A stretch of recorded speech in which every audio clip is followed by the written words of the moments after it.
उससे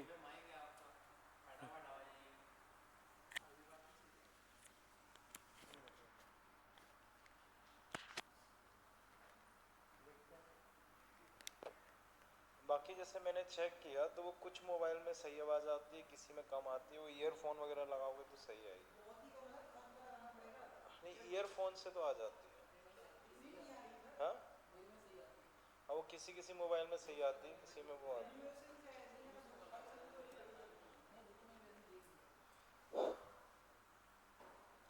तो बच्चों सबसे पहले हम EM वेव्स का मॉड्यूल, उसमें कौन सा सारा ही करना होगा शायद, है ना? हाँ, EM वेव्स का मॉड्यूल मैंने बोला था।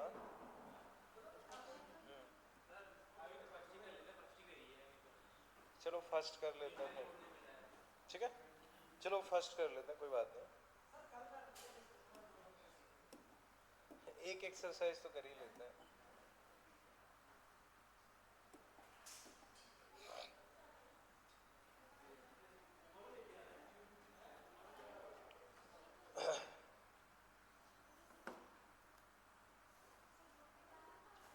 हाँ, डाला था। देखो इन लोगों को मिला है तो तुम पे भी होना चाहिए। चलो एक काम करते हैं, बाद में डिस्कस कर लेते हैं, ठीक है? ओके। अब बच्चों जो मैंने ये पेपर सीट दी थी, उससे क्वेश्चन बच्चों फिर डिस्कस कर रहे हैं।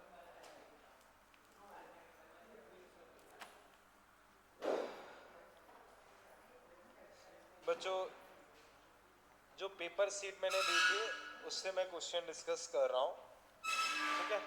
तो बच्चों पेपर सीट से जब डिस्कस कर रहा हूँ तो मोबाइल की अब ज़रूरत नहीं है। तो मोबाइल जिसके भी हो वो या तो पॉकेट में रखें या बैग में चेन लगा के रख लें, ठीक है? अब बच्चों देखो, मैं आंसर्स एक बार बता रहा हूँ। ये वाली जो सीट है उसके आंसर्स, ठीक है? कर लो जल्दी। तो बच्चों जस्ट एक सेकेंड निकाल लो, मैं अभी आ रहा हूँ।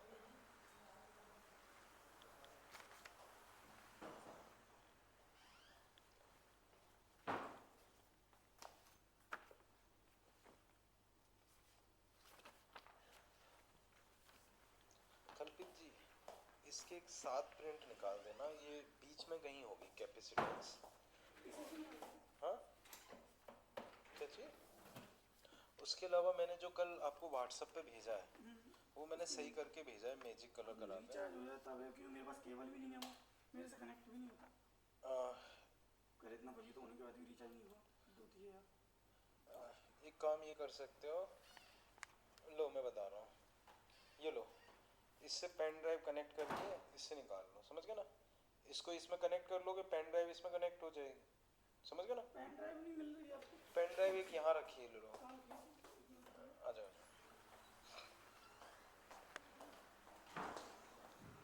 ये रहा pen drive,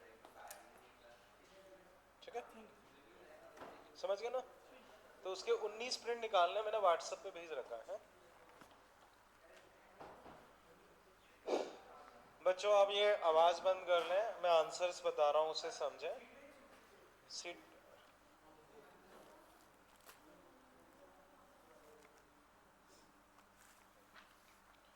okay.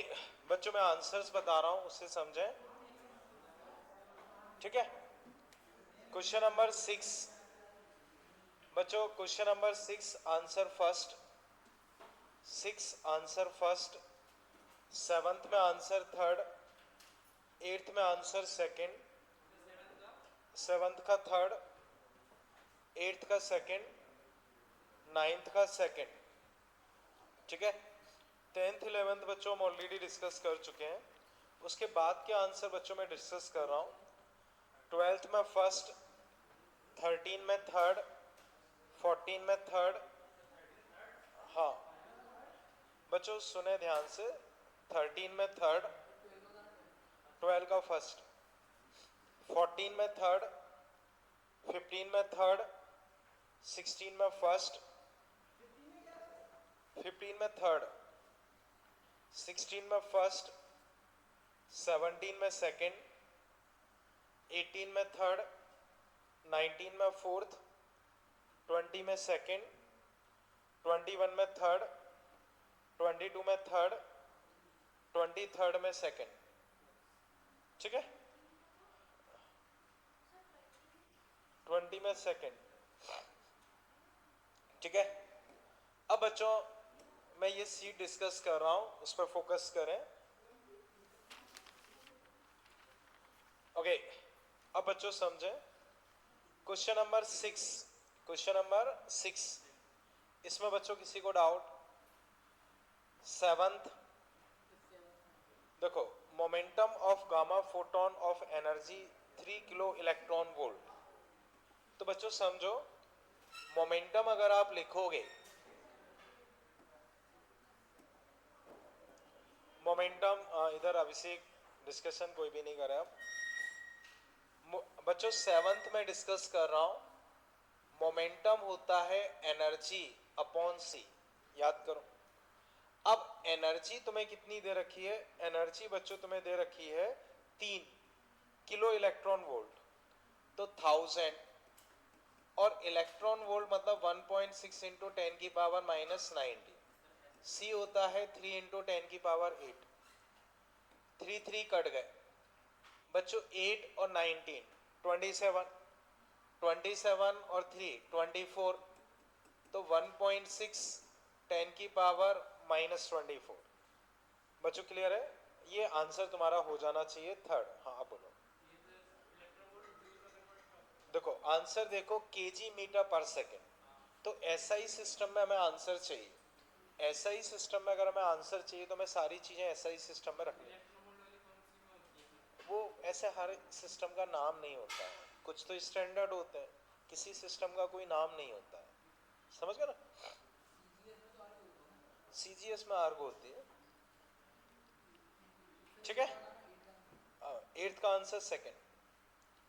Okay, question number 8, इसमें कोई डाउट बच्चों? 8th, इसमें आंसर, इसमें डाउट क्या? देखो, energy of photon corresponding to visual light of maximum wavelength, तो 12400, और मैक्सिमम वेवलेंथ होती है 7000 एंगस्ट्रॉम, 4000 से 7000। रुको यार, कंप्लीट करने दो, और जिसको डाउट हो बच्चों हैंड राइज करे, जो बीच बीच में फिर बोलेगा मैं डाउट बताना बंद कर दूंगा उसकी, हैंड राइज करो, मैं बता दूंगा, ठीक है। अब बच्चों समझो, 12400 डिवाइड बाई 7000, अब इसको ध्यान से समझो, ये आ गया 12.7, अब डिवाइड करोगे तो एक लगभग 7 8 56, तो लगभग 1.8 मान सकते, तो लगभग 1.8 इलेक्ट्रॉन वोल्ट के आसपास, थोड़ा सा कमी आ रहा है, तो लगभग आप इनमें से मोस्ट अप्रोप्रिएट देखोगे तो क्या हो जाएगा? सेकंड, ठीक है ना? हाँ आप तुम बोलो। देखो क्लियरली मैंने लिखवा रखा है ईएम वेव्स में, देखो हालांकि इनमें कोई फिक्स बाउंड्री नहीं होती, किसी जगह तुम देखोगे तो 400 नैनोमीटर से 800 नैनोमीटर भी मिल जाएगा, तो उससे कोई फर्क नहीं पड़ता, लगभग 400 से 700 हम लेके चल, ठीक है। क्लियर है बच्चों भैया? ओके, ये था बच्चों क्वेश्चन नंबर 8। 9th, इसमें कोई डाउट बच्चों? हाँ सेकंड, ठीक है। अब बच्चों इस साइड में डिस्कस कर रहा हूं, उन्हें बच्चों देखें। क्वेश्चन नंबर 12, इसमें किसी को डाउट? 13, बच्चों ये जस्ट थ्योरेटिकल है, हालांकि ये अब सिलेबस से हट गया है, तो बस मैं बता रहा हूँ। Wave nature of electron was experimentally verified, तो बस याद रख लो, 3rd हो जाएगा, बाकी कोई काम का नहीं है, अब सिलेबस से हट चुका है, ठीक है। डी ब्रोगली ने ये थ्योरी दी थी कि हाँ पार्टिकल मैटर की तरह से बिहेव करता है, ठीक है ना? वो हमने डी ब्रोगली वेवलेंथ भी तो पढ़ी है, ठीक है। एक्सपेरिमेंटली नहीं बताया, थ्योरी बताई थी, ठीक है। इतना क्लियर है? अब बच्चों आगे देखो, क्वेश्चन नंबर 14, इसमें किसी को डाउट?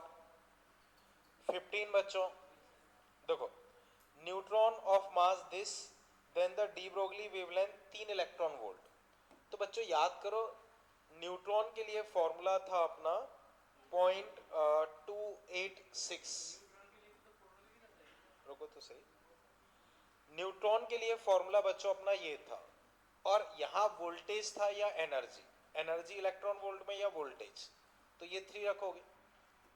0.286 1.7, 1.7 से डिवाइड करोगे तो एक बार 2 मान लो तो लगभग 0.14, उससे थोड़ा बढ़ा दोगे तो 0.18 0.17 कुछ वैसा आना चाहिए, तो 0.17 या 16 के आसपास होना चाहिए। तो एक बार बच्चों मान लो 0.17 एंगस्ट्रॉम, इसी को बच्चों लिख सकते हो 0.17 10 की पावर -10 अप्रोक्सीमेट। अब मैच कराओगे तो हाँ ऑप्शंस काफी आसपास हैं, जैसे थर्ड और सेकंड आसपास है। अच्छा -10 है, हाँ फिर ठीक है, फिर तो बच्चों आप डायरेक्टली टिक कर सकते हो, आंसर कौन सा हो जाएगा, थर्ड। तो उस तरह से अप्रोक्सीमेट चेक कर सकते हो। हाँ अब बोलो। देखो दोनों के लिए था, मैं दिखाता हूँ। कल मैंने फॉर्मूला लिखवाया था, देखो फॉर न्यूट्रॉन और प्रोटॉन, याद आया? ठीक है, ओके। क्वेश्चन नंबर 16 17 17 देखो इलेक्ट्रॉन के लिए पूछ रहे हैं और 10,000 वोल्ट है, तो इलेक्ट्रॉन के लिए याद करो 12.24 अपॉन रूट वी, ये फॉर्मूला था। 10,000 का अंडर रूट कितना आएगा, 100, तो 0.1224 एंगस्ट्रॉम, या उसको उसमें लिखना चाहो तो इंटू 10 की पावर -10 या 12.24 इंटू 10 की पावर -12, समझ गए ना? देखो ये एंगस्ट्रॉम में होता है, एंगस्ट्रॉम का मतलब ये है 10,000 का अंडर रूट 100 और ये, ठीक है? कोई दिक्कत बच्चों? बच्चों मुझे फिर बताओ 18, इसमें कोई डाउट? देखो an electron accelerated from rest through a potential difference v, de Broglie wavelength ये है, ये किसमें है, nanometre, nanometre. The potential difference, तो समझना ये नैनोमीटर में है 1.227 10 की पावर -2 नैनोमीटर, मतलब -9, ये -11, इसी को लिख सकते हो 12.27 10 की पावर -12, वो देखो यही वाला आ गया। तो वोल्टेज कितना होना चाहिए, 10,000, वोल्टेज कितना होना चाहिए, 10,000, क्योंकि वही डेटा आ गया है जो हमने पिछले क्वेश्चन में किया है, वही 10,000 वोल्टेज हो जाना चाहिए, ठीक है? 19, इसमें बच्चों को डाउट? 20 देखो kinetic energy of a particle increase to 16 times percentage change in de Broglie wavelength, ठीक है? देखो बच्चों पहले अगर डी ब्रोगली वेवलेंथ लिखोगे तो h/2m k, नहीं लिखोगे h/2m और 16 टाइम्स कर दिए, 16 का अंडर रूट 4, तो नई क्या हो गई है, पुराने वाले की 1/4 यानी कि 0.25 लैम्डा, यानी कि 25%, तो पुराने वाले की कितनी बची है, 25%, तो कम कितनी हो गई, 100 से 25% बची, तो कम कितनी हो गई, 75%, तो आंसर कितना हो जाएगा, 75%, समझ गए ना? 21, इसमें कोई डाउट बच्चों? 22, किसमें डाउट है? 1, ratio of D Broglie wavelength of proton and alpha particle having same kinetic energy, ठीक है भाई, यही फॉर्मूला लगा देते। अगर मैं प्रोटॉन के लिए लिखता हूं h/√2m k, यही अल्फा के लिए लिखता हूं 2, अल्फा का मास उससे 4 टाइम्स होता है, काइनेटिक एनर्जी वही है, डिवाइड कर दो, lambda p by lambda alpha, सब कुछ कट गए, 4 का √2 वो ऊपर चला जाएगा, तो 2⁻1, तो तुम्हें प्रोटॉन से अल्फा चाहिए वो 2⁻1, अल्फा हीलियम न्यूक्लियस बहुत बार यूज कर चुके हैं, उसका मास प्रोटॉन से 4 गुना होता है, ठीक है? बोलो बच्चों इसमें जिसको भी डाउट हो। 22 बच्चों, इसमें देखो D Broglie wavelength of a particle kinetic energy k is lambda, what will be the wavelength if its kinetic energy is k by 9। देखो यहाँ k by 9 लिखोगे तो 9 का √3 वो ऊपर जाएगा तो 3 टाइम्स वेवलेंथ हो जाएगी। 3 टाइम्स वेवलेंथ मतलब 3 लैम्डा। ठीक है बच्चों। 23rd, इसमें बच्चों कोई डाउट है क्या? करण बोलो, बोलो बच्चों।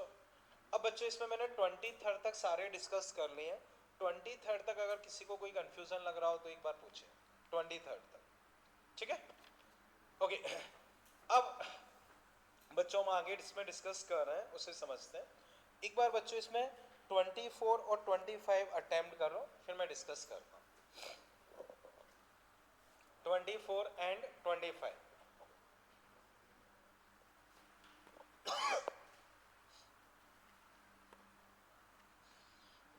सीट है ना तुम पे? हाँ, ये मोबाइल मैंने क्लियरली बोल रखा है, वो ध्यान से सुनो। या तो जेब में रखो या बैग में रख रहे हो तो चैन लगा के रखो। एक ही चीज को बार बार नहीं कहना पड़ेगा।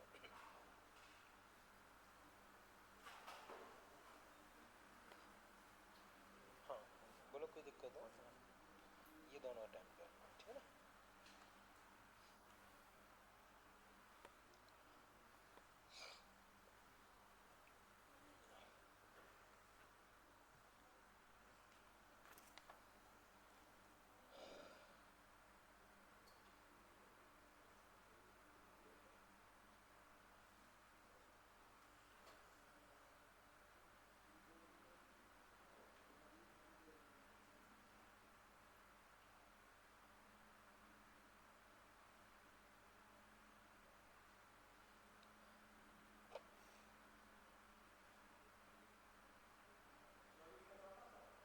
हाँ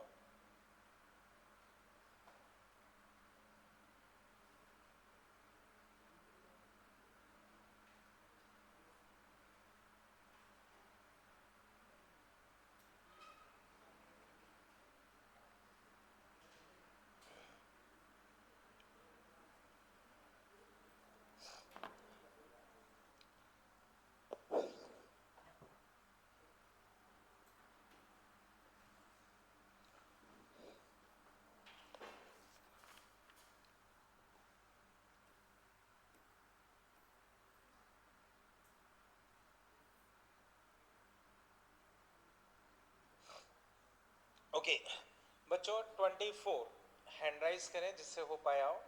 हाँ योगेन तुम बताओ मुझे, 4th क्यों ऐसा तुम्हें लग रहा है? कौन सा?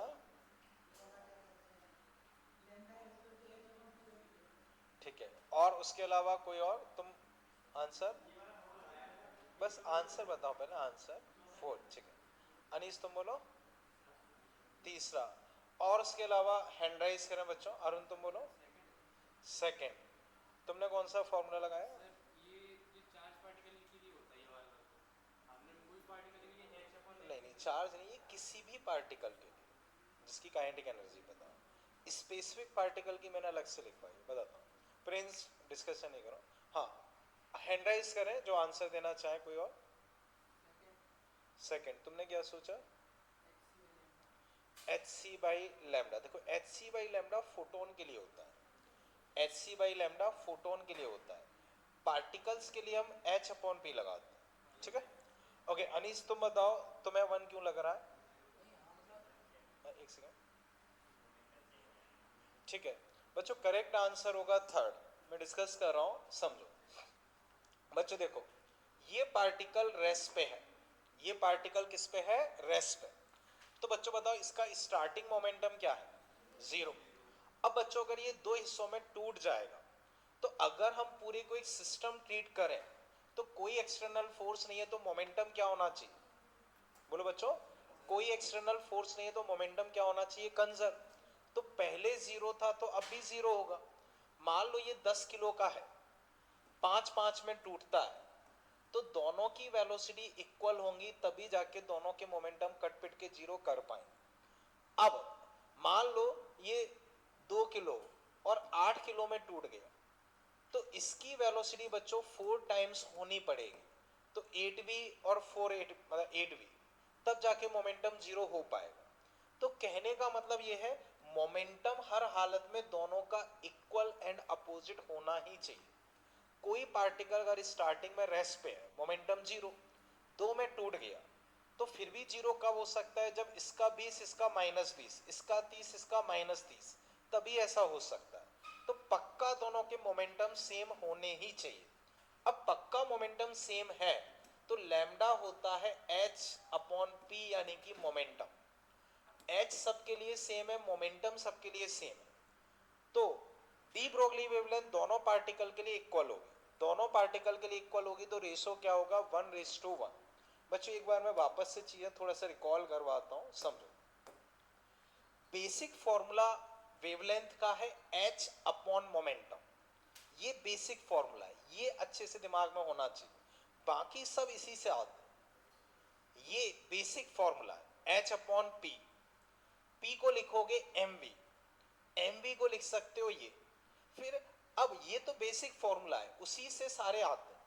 अब उसी में हमने फिर स्पेसिफिक पढ़ लिया, अगर न्यूट्रॉन और प्रोटॉन हो तो कैलकुलेशन से बचने के लिए इसको निकाल लिया, वरना वही फॉर्मूले से ये आता है, कोई नई चीज नहीं है, उसी फॉर्मूले से आता है।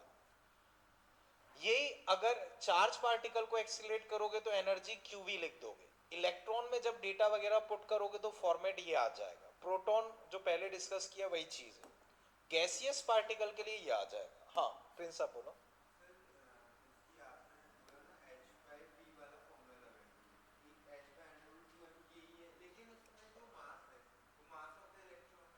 मास ऑफ इलेक्ट्रॉन नहीं है, वो एक जनरल फॉर्मूला है, वो किसी के लिए भी, इलेक्ट्रॉन के लिए थोड़ी है। वही मैं बार बार रिपीट कर रहा हूँ, समझो। ये ऐसा थोड़ी कि भाई इलेक्ट्रॉन के लिए फॉर्मूला है, प्रोटॉन हो, न्यूट्रॉन हो, या मान लो कोई क्रिकेट की बॉल हो या फुटबॉल हो, सबके लिए वैलिड है। ऐसा बिल्कुल भी नहीं कि भाई ये प्रोटॉन के लिए या इलेक्ट्रॉन के लिए। हाँ, ये स्पेशली उसके लिए, ये न्यूट्रॉन और प्रोटॉन के लिए, और ये भी यहीं से आता है। और क्यों लिखवाया गया है? जिससे कैलकुलेशन बच जाए। ऐसा नहीं कि कोई इसके लिए नया फॉर्मूला डेवलप किया गया, इसी में डेटा रख के कैलकुलेशन सिंप्लीफाइड करके ये लिखा गया। समझ पाए? हाँ अब तो बोलो। देखो हर का एक इंपॉर्टेंस होता है, अगर मोमेंटम के टर्म्स में यूज करना हो तो ये यूज करो। मास और वेलोसिटी जैसे आपको दे दिया स्पीड सेम है तो इसे यूज करना बेटर है। आपको दे दिया काइनेटिक एनर्जी 2 टाइम्स 4 टाइम्स है तो फिर इसे यूज करना बेटर है। तो हमें किस फॉर्मेट में क्वेश्चन दिया गया है उस हिसाब से डिसाइड करना होता है। समझ गए ना? हाँ बोलो। देखो दोनों के मोमेंटम सेम है, दोनों के मोमेंटम सेम है, ये क्लियर है। तो h तो सबके लिए ही सेम है, p भी सेम है, तो डी ब्रोगली वेवलेंथ क्या होगी? सेम होगी। सेम होगी तो रेशो क्या आएगा? 1:1। 1:1 पॉइंट है वो, 1 मतलब रेशो 1 है, 1:1.0 नहीं है वो, 0.0 हटा लो, या फिर अगर कंफ्यूज कर रहा है तो वो हटा लो। हाँ तुम बोलो योगेंद्र। हाँ हाँ डिके, देखो थोड़ा खुद से भी किया जाता है, वो हर चीज आपको लिख के आंसर ही दे देगा थोड़ी होगा। रेस्ट पे है, डिके किया, डिके का मतलब उससे कोई पार्टिकल निकल गया, उससे या टूट गया, डिके का मतलब ये टूट गया। तो पहले रेस्ट पे तो मोमेंटम जीरो है, और जो डिके हुआ है वो इंटरनल प्रोसेस की वजह से हुआ है तो मोमेंटम कंजर्व होगा। ठीक है, और बोलो कोई डाउट हो? देखो मैं बार बार ये बता रहा हूँ, क्वेश्चन में हर एक चीज तुम्हें कभी नहीं लिखी जाएगी, तुम यहाँ बहस कर सकते हो, कुछ सेंस करना पड़ता है। जब हम बहुत सारे क्वेश्चंस कर लेते हैं तो हमें सेंस समझ में आने लगता है कि इसमें ये चीज होगी और ये करना होगा। तुम सोचो हर एक चीज वो प्रॉपरली लिख के आपको एक पेज का क्वेश्चन एक लिख के दे दे तो वो पढ़ते रहो, कोई फायदा नहीं है, क्योंकि आप बहुत ज्यादा बारीकी में जाओगे तो प्रॉपर क्वेश्चन कभी बन ही नहीं पाएगा। समझ रहे हो? ओके चले बच्चों आगे, इसमें कोई दिक्कत? ठीक। अब बच्चों नेक्स्ट 25 ट्राई करो फिर मैं डिस्कस कर।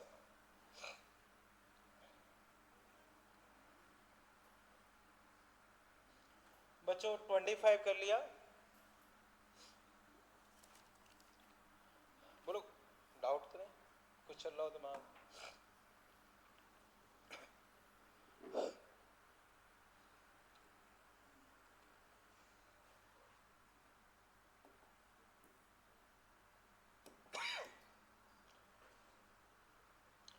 बच्चों 25 जिससे सॉल्व हुआ हो एक बार हैंड राइज करें। वो मैं समझ सकता हूँ, अभी थोड़ा तुम्हारे लिए टफ है पर मैं समझा दूंगा। राइट प्रॉपर्टी, वेलोसिटी है v नॉट आई, ठीक है। इंटर इन इलेक्ट्रिक फील्ड, इलेक्ट्रिक फील्ड इस तरफ है ई नॉट, टी इक्वल टू 0 पे डी ब्रोगली वेवलेंथ लैम्डा है, 0 पे डी ब्रोगली वेवलेंथ क्या है, lambda naught. Then de Broglie wavelength at time T लिखना है, ठीक है। सोचते हैं अभी।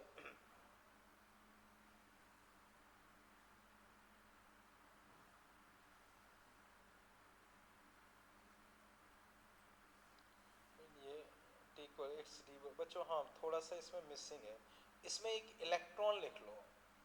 राइट प्रॉपर्टी वो उतना, एक इलेक्ट्रॉन और लिख लो। राइट प्रॉपर्टी की जगह एन इलेक्ट्रॉन लिख लो, राइट प्रॉपर्टी की जगह एन इलेक्ट्रॉन लिख लो, राइट प्रॉपर्टी की जगह इलेक्ट्रॉन लिख लो, ठीक है। अब बच्चों एक बार ट्राई करो, क्वेश्चन समझ गए ना, देखते हैं। और कोई बच्चों जिससे हुआ हो?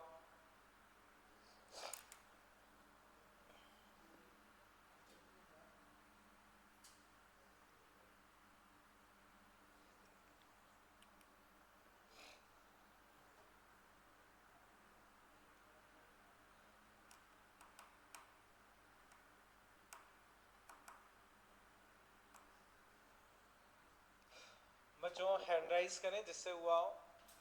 अनीस तुमसे हुआ? ओके चलो बच्चों अब मैं डिस्कस कर रहा हूँ। बच्चों इसमें थोड़ा सा इलेक्ट्रोस्टैटिक का कंसेप्ट यूज होगा। बच्चों जैसे मैं इस पार्टिकल को छोड़ता हूँ तो ये कहाँ मूव करता है, नीचे। क्यों करता है, ग्रेविटी की वजह से, क्लियर है। अब अगर मैं छोड़ता हूँ तो इसकी स्पीड बढ़ती है कि कम होती है, अब मैं फेंकूंगा तो स्पीड बढ़ेगी या कम होगी, और अगर मैं ऊपर फेंकूं तो कम होगी। अब बच्चों समझो ऐसा क्यों होता है, क्योंकि पार्टिकल पे एक फोर्स लगता है mg, समझ गए बच्चों। ऐसे बच्चों कोई चार्ज पार्टिकल इलेक्ट्रिक फील्ड में हो तो उस पर फोर्स लगता है q। जैसे ग्रेविटेशनल फील्ड में फोर्स क्या लगता है, mg। g क्या है, एक तरीके से ग्रेविटेशनल फील्ड या ग्रेविटेशनल एक्सीलरेशन। ऐसे कोई चार्ज पार्टिकल इलेक्ट्रोस्टैटिक फील्ड में हो तो उस पर फोर्स लगता है QE, तो उसकी वजह से एक्सीलरेशन उसका आ जाता है QE बाई मास। ये समझे बच्चों। अब जो पॉजिटिव चार्ज पार्टिकल होता है उस पर फोर्स इलेक्ट्रिक फील्ड की डायरेक्शन में लगता है, और नेगेटिव चार्ज पार्टिकल में अपोजिट डायरेक्शन में लगता है। अगर इलेक्ट्रिक फील्ड इधर है तो प्लस चार्ज पे फोर्स इधर लगेगा, नेगेटिव पे फोर्स इधर लगेगा, बस ये इतना सा मानना। अब बच्चों मुझे ये बताओ बच्चों मुझे ये बताओ इलेक्ट्रॉन पे पॉजिटिव चार्ज होता है या नेगेटिव, नेगेटिव। इलेक्ट्रिक फील्ड इधर है, वेलोसिटी इस तरफ है, इलेक्ट्रिक फील्ड इधर है, तो इलेक्ट्रॉन पे फोर्स कहाँ लगेगा, उधर। तो बच्चों फोर्स इधर लगेगा तो एक्सीलरेशन भी किधर आएगा, इधर ही आएगा, तो उसकी वेलोसिटी बढ़ेगी या कम होगी, बढ़ेगी। अब अगर मैं शुरुआत वाली वेवलेंथ लिखता हूं, शुरुआत वाली वेवलेंथ, तो h upon p that is mv not, h upon mv not, velocity v not है फर्स्ट। अब किसी टाइम पे वेवलेंथ लिखता हूं तो h अपॉन m, वेलोसिटी बच्चों लिखोगे तो v equal to U plus A T, तो u प्लस एक्सीलरेशन बच्चों e naught by m into टी, क्लियर है बच्चों।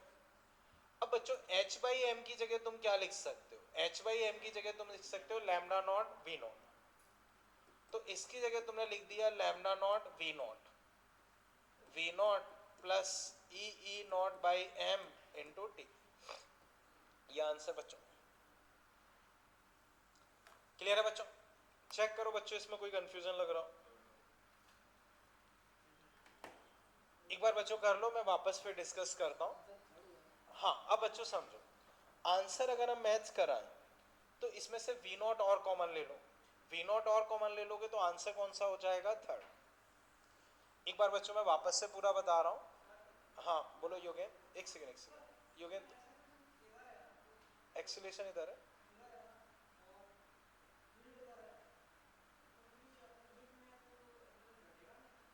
देखो समझो, एक्सीलरेशन हमेशा फोर्स की डायरेक्शन में होता है। इलेक्ट्रिक फील्ड इधर जरूर है, बट इलेक्ट्रॉन पे नेगेटिव चार्ज है तो उस पर फोर्स इधर लगेगा। फोर्स इधर है तो एक्सीलरेशन इधर है, और वेलोसिटी भी इधर है। वेलोसिटी और एक्सीलरेशन सेम डायरेक्शन में तो स्पीड बढ़ेगी ना कि कम हो। हाँ करण तुम बोलो। देखो बता रहा हूँ, मैं स्टार्टिंग से बता रहा हूँ। देखो स्टार्टिंग में h upon M V naught, किसी टाइम t पे v equal to U plus acceleration हो गया e by M into time. h by M ये क्या है? लैम्डा नॉट वी नॉट, तो इसकी जगह तुम क्या लिख सकते हो? लैम्डा नॉट वी नॉट, बस। हाँ बोलो बच्चों, कोई डाउट लग रहा हो किसी को भी? अभी समझ गए बच्चों?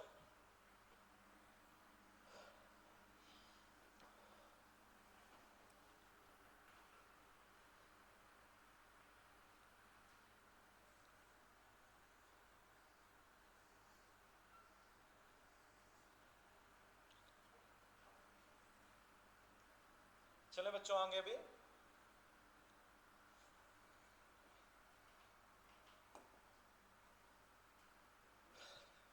बच्चों इसे फिर मैं हटा देता हूं,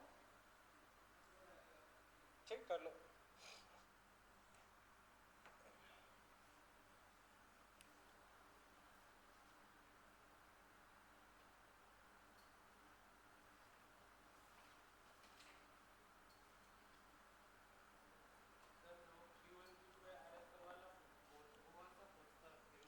कूलाम फोर्स, ये इलेक्ट्रिक फील्ड में जो फोर्स लगता है। चलो अभी बस जैसे क्यू ही मान लो इतना, बाकी क्लियर हो जाएगा, ठीक है? इतना अभी क्लियर है बच्चों? हटा दूं बच्चों इसे, ठीक है? करण हटा दूं, ठीक है। अब बच्चों समझो, जर्मन डिवीजन एक्सपेरिमेंट अब सिलेबस में नहीं है, पहले था, ठीक है? अब छोड़ो, जो है ही नहीं, वो इलेक्ट्रॉन के वेव नेचर को प्रूफ करता था, ठीक है ना? अब एक एग्जांपल बच्चों लिख लो, एग्जांपल बच्चों आप लिख लो, इसे मैं डिस्कस कर रहा हूं, आप लोग बस समझो। If electron and photon have same energy, then ratio of their wavelength, वो बच्चों तुम्हें निकालना है। बच्चों मैं डिस्कस कर रहा हूँ, तो बच्चों ये काफ़ी स्टैंडर्ड क्वेश्चन है, कई बार एग्जाम में पूछा जाता है थोड़ा बहुत मॉडिफाई करके, और एक अच्छा क्वेश्चन है। जनरली अगर हम थोड़ा सा भूल जाएं या उतना मतलब, तो इसके भूलने के चांसेस बहुत रहते हैं, तो एक अच्छा क्वेश्चन है, उसी वजह से मैं इसको प्रॉपर नोट्स में लिखवा रहा हूँ। तो एक बार बच्चों आप क्वेश्चन नोट कर लो, फिर मैं डिस्कस करूँ। If electron and photon have same energy, then ratio of their wavelength. Energy से मतलब काइनेटिक एनर्जी ही होता है, क्योंकि इन सिंगल पार्टिकल की कोई पोटेंशियल एनर्जी वगैरह थोड़ी होती। एनर्जी का मतलब वो काइनेटिक एनर्जी ही होता है, ठीक है? और कोई तरह की एनर्जी जनरली हम कंसीडर नहीं करते हैं, ठीक है? ठीक, अब बच्चों में डिस्कस कर रहा हूँ, हमें क्या दे रखा है कि इनकी सेम एनर्जी है, इनकी क्या है? Same energy. तो बच्चों हमें इलेक्ट्रॉन के लिए लिखोगे तो H upon √2m kinetic energy of electron, kinetic energy of electron. Mass में भी बच्चों मास ऑफ इलेक्ट्रॉन, ये तो इलेक्ट्रॉन के लिए हो गए। अब अगर मैं फोटोन के लिए लिखता हूं तो बच्चों फोटोन के लिए ऐसे नहीं लिखो। फोटोन के लिए बच्चों, फोटोन मैंने एक अलग ही टॉपिक स्टार्टिंग में बताया, उसके लिए तुम कैसे लिखोगे फोटोन का? बच्चों अगर हमें वेवलेंथ लिखना तो वो समझो E equal to h C by lambda होता, तो lambda equal to h C by e. तो फोटोन को बच्चों हमने सेपरेटली अलग लिख रखा है। आप फोटोन को इस तरह से नहीं लिखोगे, क्योंकि फोटोन में ऐसे कोई मास थोड़ी लिखोगे, तो फोटोन के लिए वही चीज रहेगी। बच्चा क्या करता है, यही इलेक्ट्रॉन के लिए लगाता है, यही फोटोन के लिए लगाता है, वहां दिक्कत आ जाती है। तो फोटोन के लिए अगर मैं लिखूंगा तो lambda photon H upon C और काइनेटिक एनर्जी ऑफ फोटोन या एनर्जी ऑफ फोटोन। समझ गए? यहां तक कोई दिक्कत बच्चों? ये चीज बच्चों समझ पाए? ठीक है। अब बच्चों मैं दोनों को डिवाइड कर देता हूं, दोनों को डिवाइड कर रहा हूं। तो मुझसे क्या पूछा है? Ratio of their wavelength. तो लैम्डा ई लैम्डा पी एच कट जाएंगे, बचेगा क्या बच्चों? के पी एच। ठीक है ना? K P H C under root two M E K E. हमें दे रखा है ये दोनों सेम है, ये दोनों सेम है, ये दोनों सेम है, तो दोनों को मैं ई मान लेता हूं। ठीक है ना? तो के पी एच इक्वल टू के ई इक्वल टू ई मान लिया। तो बच्चों यहां बचेगा रूट ई और यहां बचेगा रूट टू एम ई। अब ये आंसर बच्चों आ गया। अब इसी में अलग अलग फॉर्मेट में आपसे पूछा जाता है, तो एक बार इतना कंप्लीट कर लो फिर देखते हैं।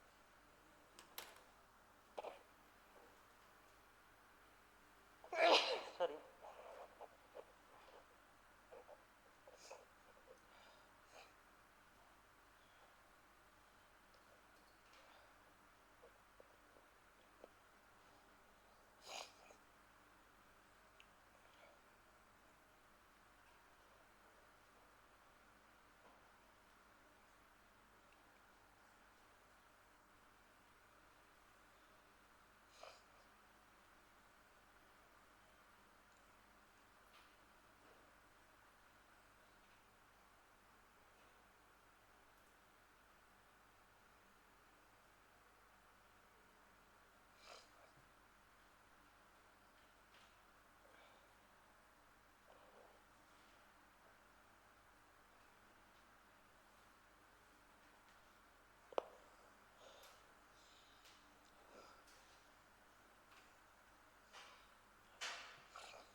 ठीक है बच्चों, यहां तक कोई दिक्कत?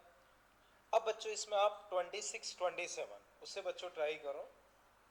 क्वेश्चन नंबर 26 27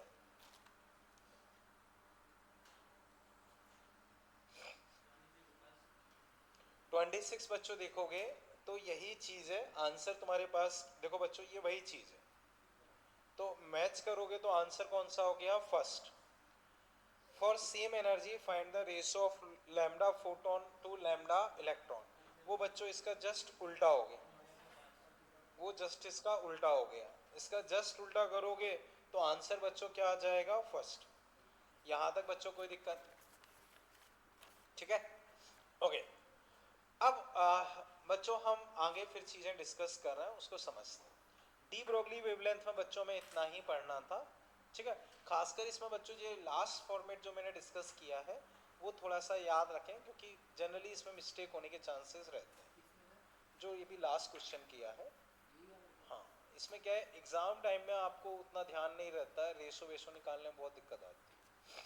खैर ठीक है, अब बच्चों मैं डिस्कस कर रहा हूँ, आगे चलते हैं। अब बच्चों जो हम टॉपिक डिस्कस करने वाले हैं वो है फोटो इलेक्ट्रिक इफेक्ट। क्या है? Photo electric effect. तो बच्चों फोटो इलेक्ट्रिक इफेक्ट में होता क्या है, जैसे हम एक मेटल सरफेस लेते हैं, क्या लेते हैं? मेटल या मेटल सरफेस। तो मेटल्स पे बच्चों हम लाइट गिराते हैं। क्या गिराते हैं? लाइट। तो लाइट मतलब एनर्जी या फोटोन। तो उस फोटोन की वजह से उसके इलेक्ट्रॉन बाहर निकल आते हैं। तो हमने मेटल पे लाइट गिराई तो उससे इलेक्ट्रॉन बाहर आ जाएंगे, इलेक्ट्रॉन बाहर आ जाएंगे। इसी प्रोसेस को हम बोलते हैं फोटो इलेक्ट्रिक इफेक्ट। ये चीज क्लियर है? अब बच्चों वापस समझो, ऐसा जरूरी नहीं कि भाई मेटल ही लें, हम लकड़ी लें, प्लास्टिक लें, उससे भी इलेक्ट्रॉन बाहर आ जाएंगे। लेकिन उसमें दिक्कत ये रहती है कि इलेक्ट्रॉन बहुत टाइटली बाउंड होते हैं, तो बहुत हाई एनर्जी के फोटोन गिराने पड़ते हैं। तो कहने का मतलब ये कि जनरली मेटल्स लिए जाते हैं, लेकिन तुम लकड़ी पे, प्लास्टिक पे भी गिराओगे तो भी इलेक्ट्रॉन बाहर आएंगे, लेकिन उसमें मुश्किल से बाहर आ पाते हैं। ये चीज क्लियर है? अब बच्चों वापस हम चीजें समझते हैं, ठीक है ना? अब बच्चों जो ये मैंने प्रोसेस आपको बताई कि हमने उस पर फोटॉन्स गिराए, हमने उस पर फोटॉन्स गिराए, उससे इलेक्ट्रॉन्स बाहर आ गए। तो इस प्रोसेस को बच्चों हम इस तरह से समझ सकते हैं, जैसे बच्चों मान लो ये एक आम का पेड़ मान लो, इस पर बहुत सारे आम लटके हुए हैं। अब मान लो बच्चों तुम पत्थर मार के आम तोड़ना चाह रहे हो, पत्थर मार के आम तोड़ना चाह रहे हो, तो मान लो तुमने एक पत्थर फेंका, कोई गारंटी है कि भाई आम टूटेगा? कोई गारंटी नहीं। मान लो दो पत्थर फेंके, कोई गारंटी है आम टूटेगा? कोई गारंटी नहीं। बच्चों मान लो तुम 100, 200, 500 पत्थर फेंकोगे, तो हो सकता है कि 2, 3, 4 आम टूट जाए। वैसा ही बच्चों यहाँ रहता है। ऐसा कुछ नहीं कि भाई तुमने एक फोटोन फेंका तो सीधा सीधा एक इलेक्ट्रॉन निकल गया। हो सकता है कि एक पत्थर में ही आम निकल जाए, हो सकता है 10 में भी ना निकले। तो वैसा ही यहाँ है, तुमने फोटोन फेंका, हो सकता है कि इलेक्ट्रॉन बाहर आ जाए, हो सकता है कि ना आए।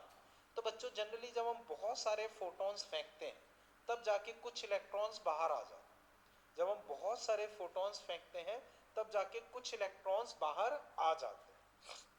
ये चीज क्लियर है बच्चों? अब बच्चों मान लो जैसे तुम्हारे पास सब साइज के पत्थर हैं, छोटा, फिर थोड़ा बड़ा, फिर और बड़ा, फिर और बड़ा, फिर और बड़ा, फिर और बड़ा, इस तरह से बच्चों पत्थर। और बच्चों बताओ फोटोन किस स्पीड से चलते हैं? तो हमने इसमें कंडीशन रखी है कि सभी पत्थर हम सेम स्पीड से फेंक, सभी पत्थर बच्चों हम सेम स्पीड से फेंक। अब आम उस पर लगे हुए हैं, मान लो हमने ये वाला फेंका, आम नहीं टूटा, मान लो निशाना लग रहा है बट आम नहीं टूटा, नहीं टूटा, नहीं टूटा, इस पे जस्ट टूट गया, इस पे जस्ट आम टूट गया। तो बताओ इसके आगे वाले से टूट जाएगा, उसके आगे वाले से टूट जाएगा। तो जिसपे जस्ट आम टूट जाएगा, जिसपे जस्ट आम टूट जाएगा, उसको हमने बोल दिया एक तरीके से थ्रेशोल्ड फ्रीक्वेंसी, थ्रेशोल्ड फ्रीक्वेंसी। जैसे बच्चों फोटोन की एनर्जी क्या होती है? HF। H तो सबके लिए फिक्स है, जिसकी फ्रीक्वेंसी ज्यादा उसकी एनर्जी ज्यादा। तो ये समझो जिसकी फ्रीक्वेंसी ज्यादा उसका बड़ा पैकेट, उसका बड़ा पैकेट ऑफ एनर्जी।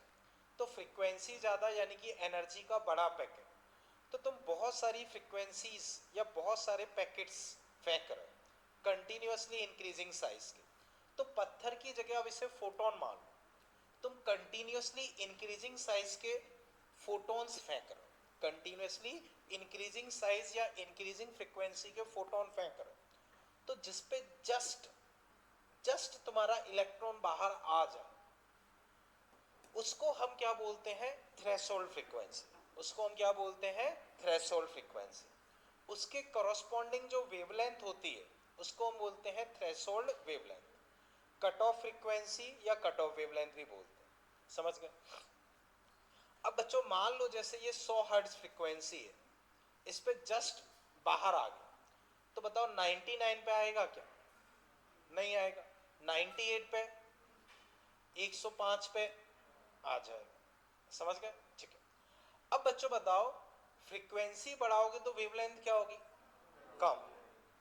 तो वेवलेंथ के टर्म्स में बच्चों हम ये बोलते हैं, फ्रीक्वेंसी के टर्म्स में हम ये बोलते हैं minimum frequency which can make photo electric effect possible.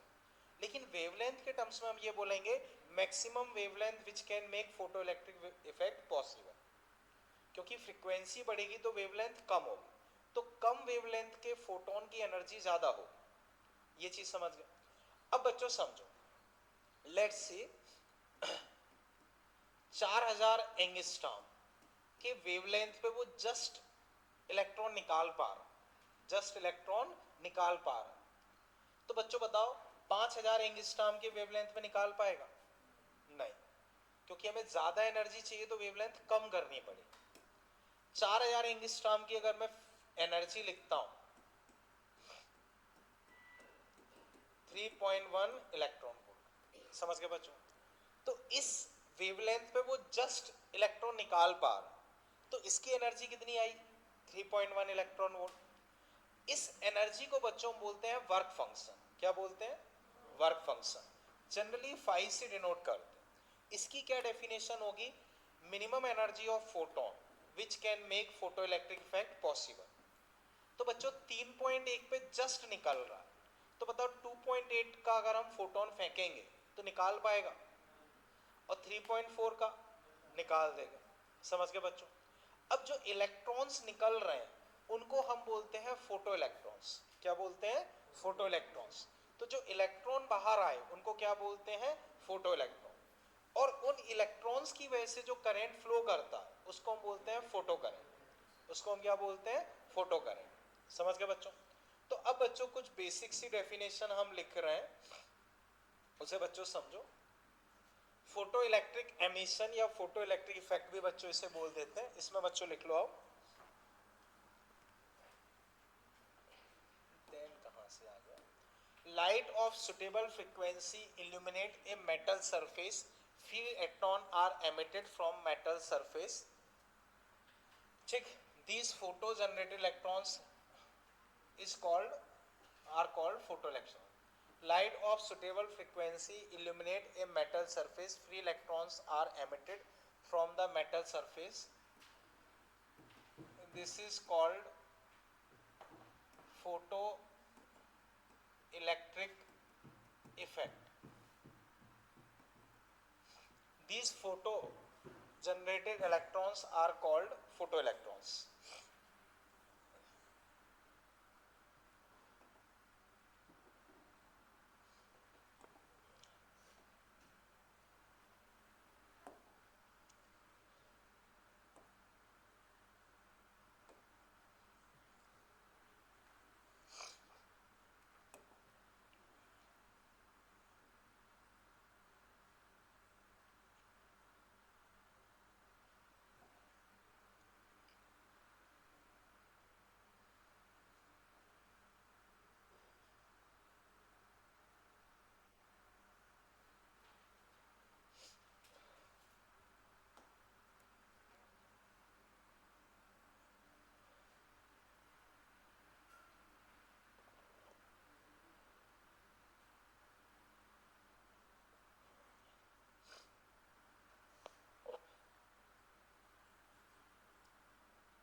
कई जगह यूज होता है, ठीक है ना, लेकिन नॉर्मल लाइफ में यूज नहीं दिखेगा। फोटो इलेक्ट्रिक इफेक्ट होता है लेकिन दिखेगा नहीं। अब जैसे ये मेटल, इस पर लाइट गिर रही है, हो सकता है इसके भी कुछ इलेक्ट्रॉन निकल रहा है, पर वो ना तो फील होंगे ना दिखेंगे। दिखेगा केवल एक्सपेरिमेंटल सेटअप।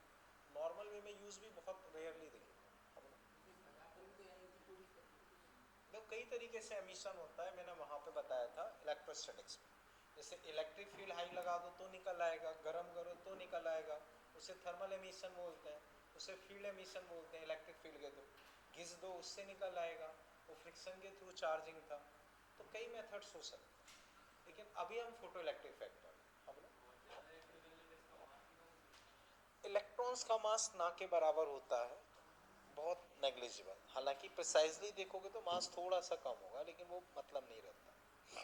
ठीक है, क्लियर है बच्चों? यहां तक चले आगे बच्चों, ये मैं हटा रहा हूं। अब नेक्स्ट देखो बच्चों, ये तो हम लिख ही चुके हैं। थ्रेशोल्ड फ्रीक्वेंसी और कट ऑफ फ्रीक्वेंसी। बच्चों मैंने इसको एफ नोट से डिनोट किया है, कई जगह हो सकता है न्यू नोट लिखा हो। ठीक है, तो एफ नोट या new note, minimum frequency which can produce photo electric effect. Minimum frequency जो कि फोटो इलेक्ट्रिक इफेक्ट प्रोड्यूस कर सकती है, उसको हम क्या बोलते हैं? Threshold frequency. तो बच्चों इतना कंप्लीट करते चलो साथ साथ। ठीक है, नेक्स्ट, थ्रेशोल्ड वेवलेंथ और कट ऑफ वेवलेंथ, इसको लैम्डा नोट से डिनोट कर देते हैं। Maximum wavelength which can make photo electric effect possible. Work function, minimum energy of photon which can make photo electric effect possible. ये किस चीज पे डिपेंड करेगा? ये मेटल के नेचर पे डिपेंड करेगा। जैसे बच्चों सबसे कम वर्क फंक्शन अगर हम देखें तो जो अपना फर्स्ट ग्रुप होता है, बोलो सही है, first group sodium, potassium, rubidium, caesium, francium. Francium radio active हो जाता है, उसे छोड़ दो।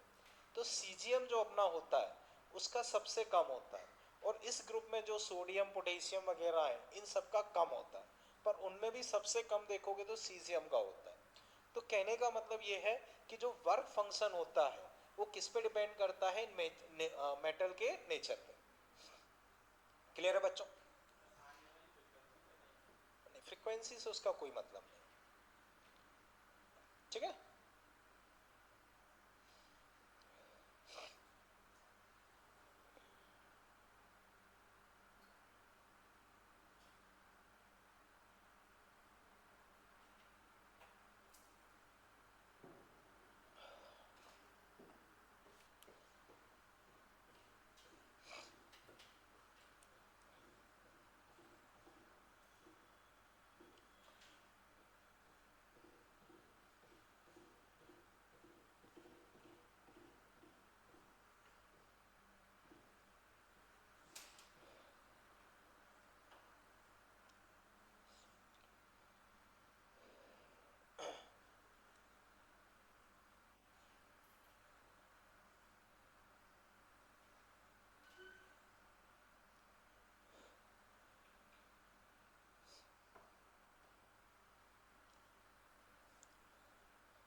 एटॉमिक स्ट्रक्चर हो चुका है क्या केमिस्ट्री में? बोर्स मॉडल, थॉमसन मॉडल, ये सब हो चुके हैं ना? रदरफोर्ड मॉडल, ये सारे हो चुके हैं ना? ठीक है, इसी केस तुम्हारे में भी हो गया होगा। तो बच्चों एटॉमिक स्ट्रक्चर फिजिक्स में भी रहता है, केमिस्ट्री में रहता है, दोनों में एक जैसा ही रहता है, इवन केमिस्ट्री में ज़्यादा डिटेल में रहता है। तो उसके लिए सोचेंगे, खैर कुछ अभी इतना कर लिया ना, यहाँ तक कोई दिक्कत? हाँ वही एटम्स, ये कर लिया ना बच्चों? ठीक है, आगे बच्चों देखो। अच्छा अच्छा,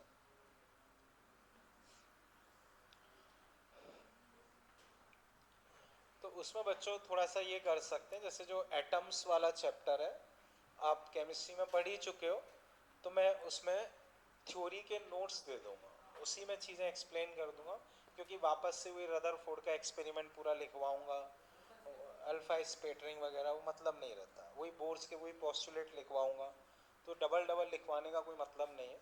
तो वो लिखा हुआ दे दूंगा, एक्सप्लेन कर दूंगा, वो ज़्यादा बेटर रहेगा। ठीक है, ब्लैक बॉडी रेडिएशन अपने में यहाँ नहीं रहता है, बहुत माइन्यूट सा रहता है, और वो रहता है हीट ट्रांसफर 11th। हाँ बच्चों अभी ये कर लिया ना? हाँ योगेंद्र कर लिया, करो जल्दी।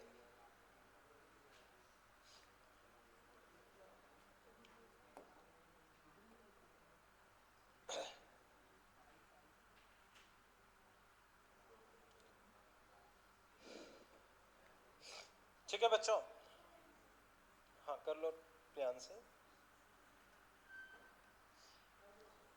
ठीक है, अब बच्चों समझो, हटा रहा हूँ बच्चों, बच्चों इसे ड्रॉ नहीं करना है, बस ऐसे ही समझा रहा हूँ, फिर बाद में मैं आपको सिंप्लीफाइड ड्रॉ करवा दूंगा।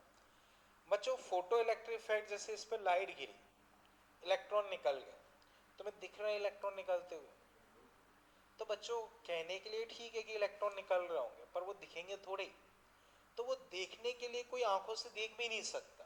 वो कैसे प्रूफ किया जाता है? वो एक्सपेरिमेंटल सेटअप से प्रूफ किया जाता है, क्योंकि देखने में आपको इलेक्ट्रॉन वगैरह थोड़ी दिखेंगे, तो वो एक्सपेरिमेंटली प्रूफ किया जाता है कि हाँ भाई इलेक्ट्रॉन निकल रहा है। जैसे बच्चों ये क्या है? लाइट है, लाइट मान लो बच्चों ऐसे आ रही है, ये बच्चों एक कांच की ट्यूब होती है, क्या होती है? कांच की ट्यूब, और वो भी इवैक्यूएटेड होती है। इवैक्यूएटेड से मतलब इसमें से एयर को भी निकाल दिया गया है वैक्यूम में। तो ये क्या है? कांच की ट्यूब, उसमें से वैक्यूम कर दिया गया।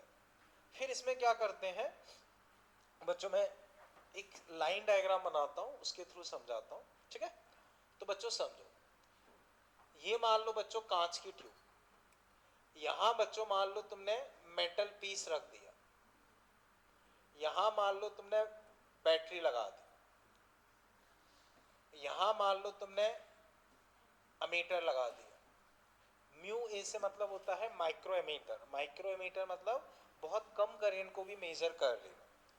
ठीक है, अब यहां मान लो बच्चों एक और इलेक्ट्रोड ऐसे ही लगा दी, अब इस पे तुम बच्चों लाइट गिरा रहे,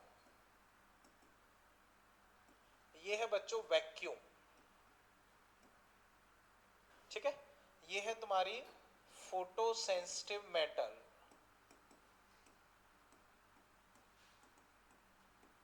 फोटो सेंसिटिव से मतलब है कि इसका वर्क फंक्शन कम है, कि भाई कम लाइट में भी इलेक्ट्रॉन निकल है। ठीक है, अब बच्चों मान लो तुमने ये बैटरी लगा दी, ये सिंबल होता है कि इसका वोल्टेज कम ज्यादा कर सकते हैं। जो ये एरो लगा दिया है, जैसे बच्चों हम रेगुलेटर से स्पीड कम ज्यादा कर लेते हैं, वैसे ही इसे घुमा के हम वोल्टेज कम ज्यादा कर लेते हैं। रदरफोर्ड नहीं है ये, अभी फोटो इलेक्ट्रिक फैक्ट्री चल रहा है। अब समझो बच्चों, ये वोल्टेज है, बीच में वैक्यूम है। बच्चों बताओ कोई करंट फ्लो करेगा? नहीं, हवा से थोड़ी, हवा भी नहीं है यहाँ, तो वैक्यूम है। हवा से भी चलो मान लो एक बार आयोनाइज करने पे करंट फ्लो कर सकता है, यहाँ तो वैक्यूम है, करंट कैसे फ्लो करेगा? नहीं करेगा। तो बच्चों बताओ कोई करंट फ्लो करना चाहिए? नहीं करना चाहिए, तो अमीटर की रीडिंग क्या होनी चाहिए? 0। लेकिन बच्चों मान लो इसको एक अंधेरे रूम में रख दिया, अमीटर क्या रीड कर रहा है? 0। लेकिन जब इस पर लाइट गिराई तो इसमें कुछ रीडिंग आ गई, रीडिंग आ गई, जैसे ही लाइट गिराना बंद किया रीडिंग बंद हो गई। ज़्यादा लाइट गिरा रहे हैं तो ज़्यादा रीडिंग आ रही है, कम लाइट गिरा रहे हैं कम रीडिंग आ रही है, नहीं गिरा रहे हैं जीरो रीडिंग आ रही है। इससे साबित हुआ कि भाई कहीं ना कहीं लाइट से इसका कनेक्शन, क्योंकि लाइट ज़्यादा गिराने पे करंट ज़्यादा आ रहा है, लाइट कम गिराने पे कम करंट आ रहा है, नहीं गिराने पे जीरो करंट आ रहा है, मतलब कोई ना कोई लाइट से कनेक्शन होना चाहिए। तो वो कनेक्शन क्या होगा, लाइट जब इस पे गिरेगी तो इससे इलेक्ट्रॉन्स निकलेंगे ऐसे। अब वो इलेक्ट्रॉन यहाँ आ गए, फिर ऐसे घूम के प्रॉपर पाथ बन गया और सर्कुलेट होने लगते। तो इलेक्ट्रॉन्स, लाइट गिरी इलेक्ट्रॉन निकले, ये निगेटिव, ठीक ना, ये उल्टा कनेक्ट कर दिया मैंने, इस तरह से कनेक्ट कर देते हैं, V प्लस माइनस।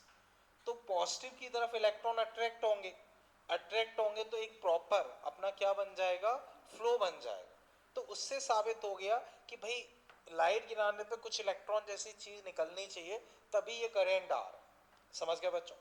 अब इसमें बच्चों ध्यान से समझो, देखो मान लो बच्चों इसका वर्क फंक्शन 3 इलेक्ट्रॉन वोल्ट, कितना है 3 इलेक्ट्रॉन वोल्ट, मतलब इसको निकालने के लिए कितनी एनर्जी चाहिए 3।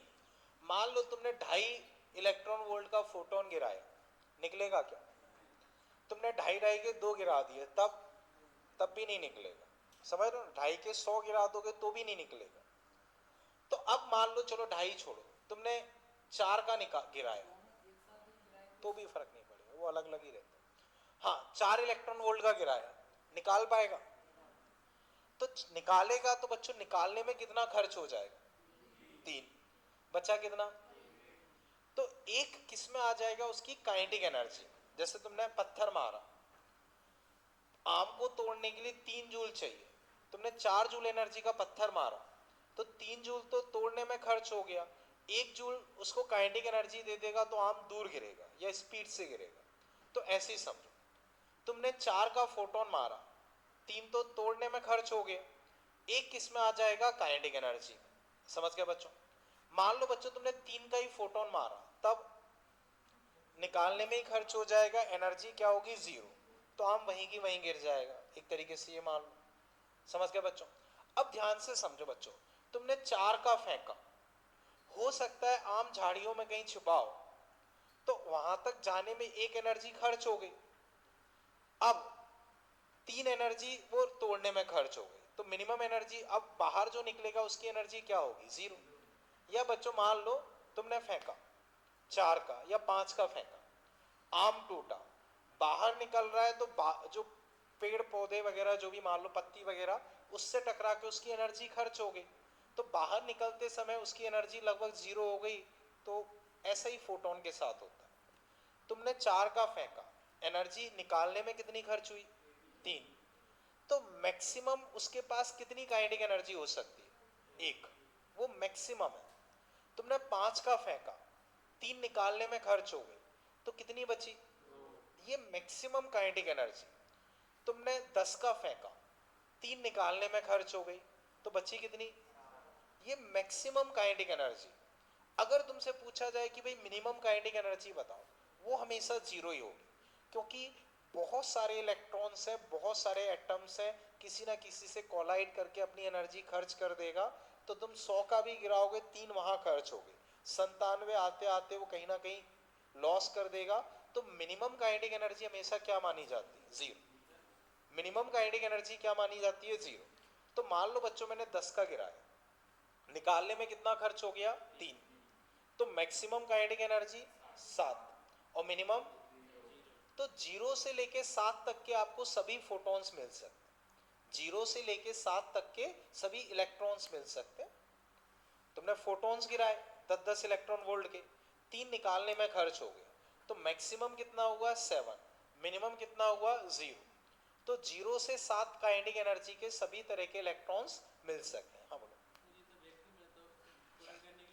मेटल्स, जैसे मान लो ये मेटल्स है, तो मेटल्स में भी क्या होता है, ऐसा थोड़ी कि बिल्कुल बाहर वाले इलेक्ट्रॉन निकले, लाइट गिरी अंदर से निकल रहा है या सरफेस पे भी निकल रहा है, तो सरफेस पे भी बहुत सारे इलेक्ट्रॉन्स और अदर एटम्स वगैरह, उनसे कोलाइड करते हुए निकले। तो मिनिमम हमेशा क्या लेके चलते हैं? 0। ये चीज समझ गए? कुछ ना कुछ हो सकती है, लेकिन मिनिमम वही तो मैं बता रहा हूं, 0 से लेके 7 तक सभी हो सकते हैं, लेकिन मिनिमम हम हमेशा क्या कंसीडर करेंगे? 0। समझ गए ना बच्चों? अब ध्यान से समझो। मान लो बच्चों वर्क फंक्शन 3, मैंने 5 का फोटोन गिराया, बताओ मैक्सिमम काइनेटिक एनर्जी? मिनिमम 0। अब बच्चों मान लो मैंने यहां 2 वोल्ट अपनी तरफ से लगा दी, तो अगर हम 2 वोल्ट से इलेक्ट्रॉन को एक्सेलरेट करेंगे, क्योंकि ये प्लस है तो इलेक्ट्रॉन को अपनी तरफ खींचेगा, तो एनर्जी बढ़ेगी। 2 वोल्ट से एक्सेलरेट करोगे तो एनर्जी कितने से बढ़ जाएगी? 2 इलेक्ट्रॉन वोल्ट से। तो बताओ के मैक्स अभी कितना था? 2। मान लो मैंने 6 का गिराया, अब के मैक्स, लेकिन अगर हम 2 वोल्ट लगा देंगे तो 2 से बढ़ के कितना हो जाएगा? 5। अगर मान लो मैं 6 वोल्ट लगा दूं तो 3 ये थी, 6 से बढ़ के कितना हो जाएगा? 9। एक सेकेंड, अगर मान लो मैं 8 लगा दूं तो 3 पहले थी, कितनी हो जाएगी? 11। तो जितना मैं वोल्टेज लगा दूंगा उस हिसाब से काइनेटिक एनर्जी बढ़ जाएगी। तो ये वोल्टेज काइनेटिक एनर्जी को कम कर रहा है, तो इस वोल्टेज को बच्चों हम बोलते हैं एक्सेलरेटिंग पोटेंशियल या एक्सेलरेटिंग वोल्टेज। जो काइनेटिक एनर्जी को बढ़ा रहा है उस वोल्टेज को हम क्या बोलते हैं? एक्सेलरेटिंग पोटेंशियल या एक्सेलरेटिंग वोल्टेज। अभी रुको, ठीक है, अब वापस समझो। ये मान लो बच्चों मैंने क्या किया, बैटरी उल्टी करके लगा दी और यहां 1 वोल्ट लगा दी। अब ये निगेटिव है तो वो इलेक्ट्रॉन को रिपेल करेगा, रिपेल करेगा तो अब वो एनर्जी को कम करेगा। मैंने 1 वोल्ट लगाया तो एनर्जी कितने से कम हो जाएगी? 1 से। तो जो ये 3 था यहां पहुंचते पहुंचते 2। अगर मान लो मैं 2 लगा दूं तो 1, 2.5 लगा दूं, 2.9 लगा दूं, 0.1, और 3 लगा दूं और 3.001 लगा दूं तो निगेटिव में काइनेटिक एनर्जी नहीं होगी, उसका मतलब ये कि वो वहीं अटक जाए। तो अब समझो, निगेटिव में काइनेटिक एनर्जी नहीं होती, इसका मतलब वो वहीं अटक जाए। तो अब लगभग 3 वोल्ट मान, लगभग 3 वोल्ट पे बच्चों काइनेटिक एनर्जी क्या हो गई? 0। तो जिस पे काइनेटिक एनर्जी 0 हो जाती है तो अब वो यहां नहीं पहुंच पाएगा, नहीं पहुंच पाएगा तो इसको हम बोलते हैं स्टॉपिंग पोटेंशियल या कट ऑफ पोटेंशियल। तो बच्चों अब मुझे बताओ, मान लो मैंने 10 का फोटोन गिराया, 4 वर्क फंक्शन है, तो के मैक्स कितना हुआ? 6। तो मुझे रोकने के लिए उल्टी डायरेक्शन में कितना वोल्टेज लगाना पड़ेगा? 6। तो स्टॉपिंग पोटेंशियल 6। मान लो बच्चों energy 5 electron volt, work function 2, कितना के मैक्स होगा? तो स्टॉपिंग पोटेंशियल 3। तो जो के मैक्स होता है उतना ही स्टॉपिंग पोटेंशियल होगा, बस अपोजिट डायरेक्शन। हाँ अब बोलो। जैसे कि स्टॉपिंग लगाया तो जो 3 में निकलेगा तो मतलब निकलेगा ही नहीं, या फिर नहीं निकलेगा, निकलेगा, बस वहीं रह जाएगा, वहां तक पहुंच नहीं पाएगा। 3 में निकल रहा है, 3 का दिया और इधर 1 का लगाया तो देखो मैं बता रहा हूं, समझो, इसका वर्क फंक्शन 3 है, तुमने फोटोन 4 का गिराया, 3 का, अच्छा जस्ट 3 का, तो बस जस्ट निकल पाएगा, वहीं रह जाएगा। और ये 1 का लगाया और स्टॉपिंग लगाया स्टॉपिंग तो निकलेगा लेकिन पहुंचेगा नहीं, निकल तो जाएगा, पीछे नहीं लौटेगा, वहीं चिपक के रह जाएगा। जैसे मान लो ऐसे समझो, यहाँ मान लो कोई चीज यही चिपका हुआ है, तुमने उखाड़ दिया, लेकिन किसी ने उल्टा फोर्स लगा दी तो भले ही उखड़ गया लेकिन वहीं चिपका रह जाएगा, पीछे थोड़ी चला जाएगा। तो उस तरह से मान लो बस फोटो इलेक्ट्रिक इफेक्ट बंद हो जाएगा। और अगर एक्सीलरेटिंग लगाया एक्सीलरेटिंग लगाओगे तो फिर वो तो इसमें ई मिनिमम क्या होगा?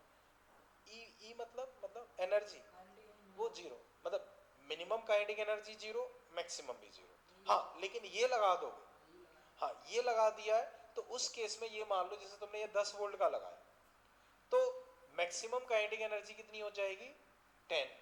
मिनिमम अभी भी 0 मानी जाएगी। रीजन मैं बता रहा हूं, इसके अंदर अंदर कोई इलेक्ट्रॉन निकला मान लो, वो अब इस एक्सीलरेटिंग पोटेंशियल की वजह से बाहर आएगा, तो हो सकता है कि जो तुमने ये 10 लगाया वो बाहर निकलते निकलते ही खर्च हो जाए। समझ रहे हो? ऊपर से क्या होता है, जैसे हम इससे इलेक्ट्रॉन निकालते हैं तो इस पर पॉजिटिव चार्ज आता है, पॉजिटिव चार्ज आने की वजह से ये इलेक्ट्रॉन को अपनी तरफ भी अट्रैक्ट करता है, तो हो सकता है उस पोटेंशियल की वजह से उसका वो एनर्जी कम हो जाए, तो उसका इफेक्ट भी हो सकता है कि बीच में ही कहीं खर्च हो जाए, क्योंकि सरफेस के ही बिल्कुल इलेक्ट्रॉन्स थोड़ी निकले, और सरफेस पे भी क्या होता है कि इलेक्ट्रॉन क्लाउड बन जाता है। जैसे मान लो यहाँ इलेक्ट्रॉन, तो कई सारे इलेक्ट्रॉन इकट्ठे हो गए, इलेक्ट्रॉन जब निकलेगा तो बाकी इलेक्ट्रॉन से टकराने लगेगा, तो उसको अपनी एनर्जी ट्रांसफर कर सकता है, तो बहुत सारे फैक्टर्स रहते हैं। हाँ,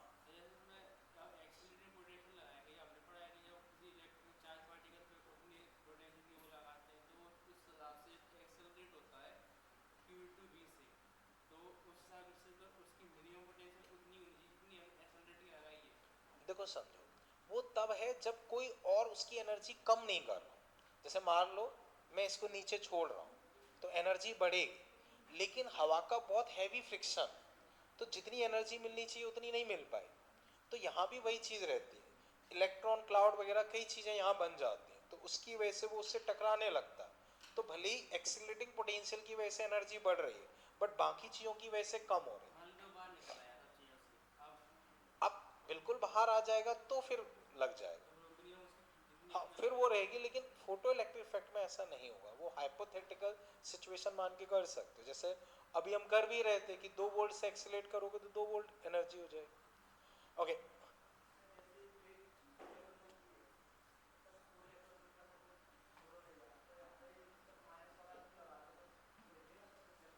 देखो इलेक्ट्रॉन निकलेगा, वहां से निकलेगा, लेकिन यहां नहीं पहुंचेगा।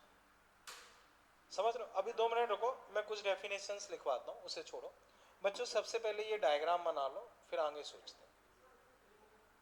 बच्चों एक ये डायग्राम बना लो,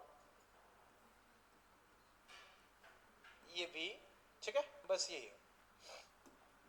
एक बार बच्चों मैं डेफिनेशंस लिखवा देता हूँ, थोड़ा सा और चीज़ें आगे चलेंगी, अपने आप चीज़ें क्लियर हो जाएंगी, क्योंकि जब न्यूमेरिकल्स करते हैं तो वो अपने आप दिमाग में चीज़ें आने लगेंगी। हाँ, अभी मैं देखता हूँ, पहले इसे नोट कर लो। हाँ, अब तुम बताओ मुझे। ये रियोस्टेट है, रियोस्टेट, इसको हम बोलते हैं वेरिएबल रेजिस्टेंस। ऊपर ऊपर का अगर तुम बोल रहे हो, ऊपर वाले पार्ट को तो वेरिएबल रेजिस्टेंस बोलते हैं।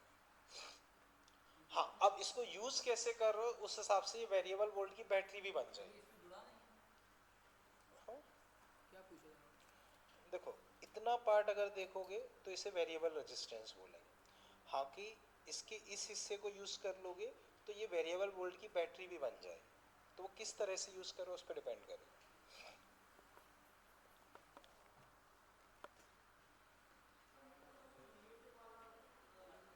कोई नहीं, अभी इतना ड्रॉ कर लो, थोड़ा सा और टॉपिक आगे चलेगा, अपने आप सारी चीज़ें क्लियर हो जाएंगी। अभी क्या हम थ्योरेटिकली चीज़ें देख रहे हैं, जब क्वेश्चंस करेंगे डेटा सामने दिखता है तो अपने आप चीज़ें क्लियर हो जाएंगी।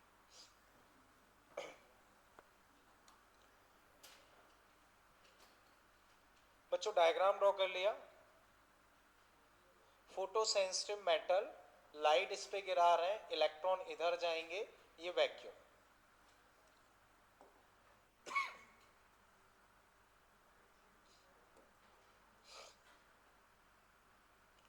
बच्चों इसी को कई बार एमीटर भी बोल देते हैं, और इसको बोल देते हैं कलेक्टर, क्योंकि ये एमिट कर रहा है तो इसको बोल दिया एमीटर, इसको बोल दिया कलेक्टर। ठीक है बच्चों, अब जल्दी कर लें, इसे पीछे डिस्कशन नहीं करें। बच्चों डायग्राम सबने बना लिया?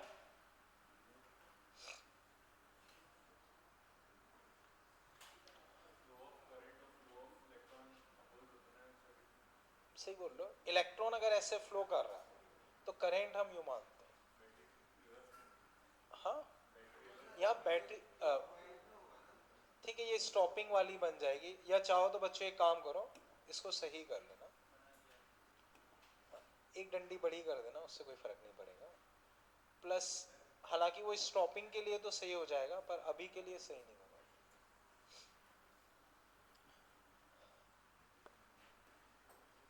ठीक है बच्चों, अभी इतना ड्रॉ कर लिया, हटा दो इसे।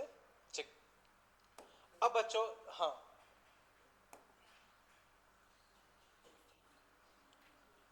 ये माइनस ये प्लस, ठीक है।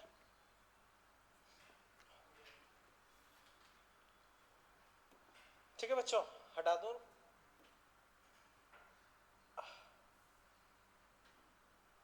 कहाँ पहुंच गए हम? हाँ, एक्सेलरेटिंग पोटेंशियल। एक्सेलरेटिंग पोटेंशियल में voltage which increase kinetic energy of photo electron. Accelerating potential बच्चों क्या हो जाएगा? वो वोल्टेज जो फोटो इलेक्ट्रॉन की काइनेटिक एनर्जी बढ़ा रहा। Retarding potential, voltage which decrease kinetic energy of photo electrons. Cut off voltage और स्टॉपिंग पोटेंशियल, तो ये बच्चों क्या होता है? Minimum voltage in opposite direction which can stop photo electric current is called stopping potential. तो अपोजिट डायरेक्शन में जो मिनिमम वोल्टेज लगाते हैं जो कि फोटो इलेक्ट्रॉन को रोक दे, उसे हम क्या बोल देते हैं? Stopping potential.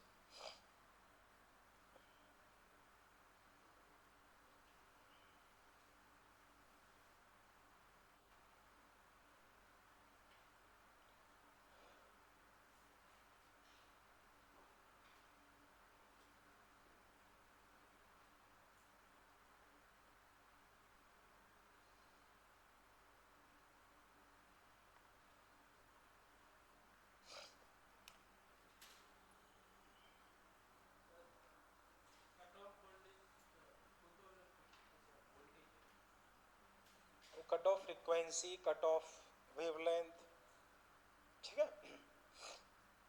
ये कट ऑफ वोल्टेज या स्टॉपिंग वोल्टेज। तो बच्चों जैसे अभी मैंने समझाया था, मान लो वर्क फंक्शन 2, एनर्जी 6, बच्चों बताओ के मैक्स कितना होगा? 4। तो के मैक्स 4 इलेक्ट्रॉन वोल्ट है, तो तुम्हें अपोजिट डायरेक्शन में कितना वोल्ट लगाना पड़ेगा? 4 वोल्ट। 4 से थोड़ा ज़्यादा, थोड़े ज़्यादा की कोई डेफिनेशन नहीं है, तो 4 लेके चलते। समझ गए ना बच्चों? तो के मैक्स स्टॉपिंग पोटेंशियल बच्चों लिखोगे तो के मैक्स इलेक्ट्रॉन वोल्ट में, उसको ई से डिवाइड कर दोगे तो एक तरीके से के मैक्स ही मान लो। जैसे काइनेटिक एनर्जी जो इलेक्ट्रॉन वोल्ट में होगी उसी से डायरेक्ट तुम्हारा स्टॉपिंग पोटेंशियल आ जाएगा। समझ गए ना बच्चों? जैसे मान लो 6 और 2, तो काइनेटिक एनर्जी 4 इलेक्ट्रॉन वोल्ट, तो स्टॉपिंग पोटेंशियल एक तरीके से 4 वोल्ट। समझ गए?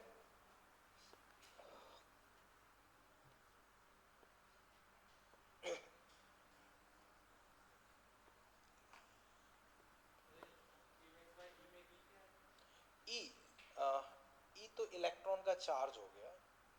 जैसे ये 5 इलेक्ट्रॉन वोल्ट, तो ई से ई कट जाएगा तो वो 5 वोल्ट हो जाएगा। तो वही मैं बता रहा हूँ कि सिंपली ये समझ लो, इलेक्ट्रॉन वोल्ट में जो काइनेटिक एनर्जी होगी इनडायरेक्टली वही स्टॉपिंग पोटेंशियल हो जाएगा। ठीक है, इतना बच्चों अभी क्लियर है? मतलब K-Max के बराबर थोड़ी होगा। मतलब किस सेंस में नहीं होगा बोलो? मान लो हमें पता है कि 5 का ही निकल रहा है, तो हम 5 का ही लगाएंगे ना। 5 की काइनेटिक एनर्जी से निकल रहा है। हाँ, तो 5 वो मैक्सिमम काइनेटिक एनर्जी तो है ना। मैक्सिमम अपन बोल रहे हैं ना, 0 7 के बीच में कुछ भी हो सकता है। मैक्सिमम 7 मानेंगे। काइनेटिक एनर्जी 0 से 7, देखो मैक्सिमम 7, देखो मैं वापस समझाता हूँ। एनर्जी 10 इलेक्ट्रॉन वोल्ट, 5 मान लो 3, बताओ के मैक्स कितना है? के मैक्स 7 ही होगा। लेकिन देखो अब रुको, के मिनिमम 0, तो हम इसमें कोई एक दो फोटोन नहीं गिराते हैं, अरबों खरबों या जितना सोच भी नहीं सकते उससे ज़्यादा फोटॉन्स गिरते हैं, उसकी काउंटिंग ही नहीं होती, उतने फोटॉन्स गिरते हैं। इलेक्ट्रॉन्स भी कोई एक दो नहीं निकलते हैं, बहुत सारे निकलते हैं। तो बहुत सारे निकलते हैं, तो जो मिनिमम कितना है 0, मैक्सिमम कितना है 7, तो 0 से 7 तक के सब तरह के हमारे पास इलेक्ट्रॉन्स मिल जाएंगे। तो मैक्सिमम क्या माना जाएगा? 7। मिनिमम क्या माना जाएगा? 0। तो स्टॉपिंग पोटेंशियल हम इसके हिसाब से डिफाइन करते हैं कि जिसकी मैक्सिमम काइनेटिक एनर्जी है वो भी अगर आना बंद कर दे तो एक तरीके से सब बंद हो गए।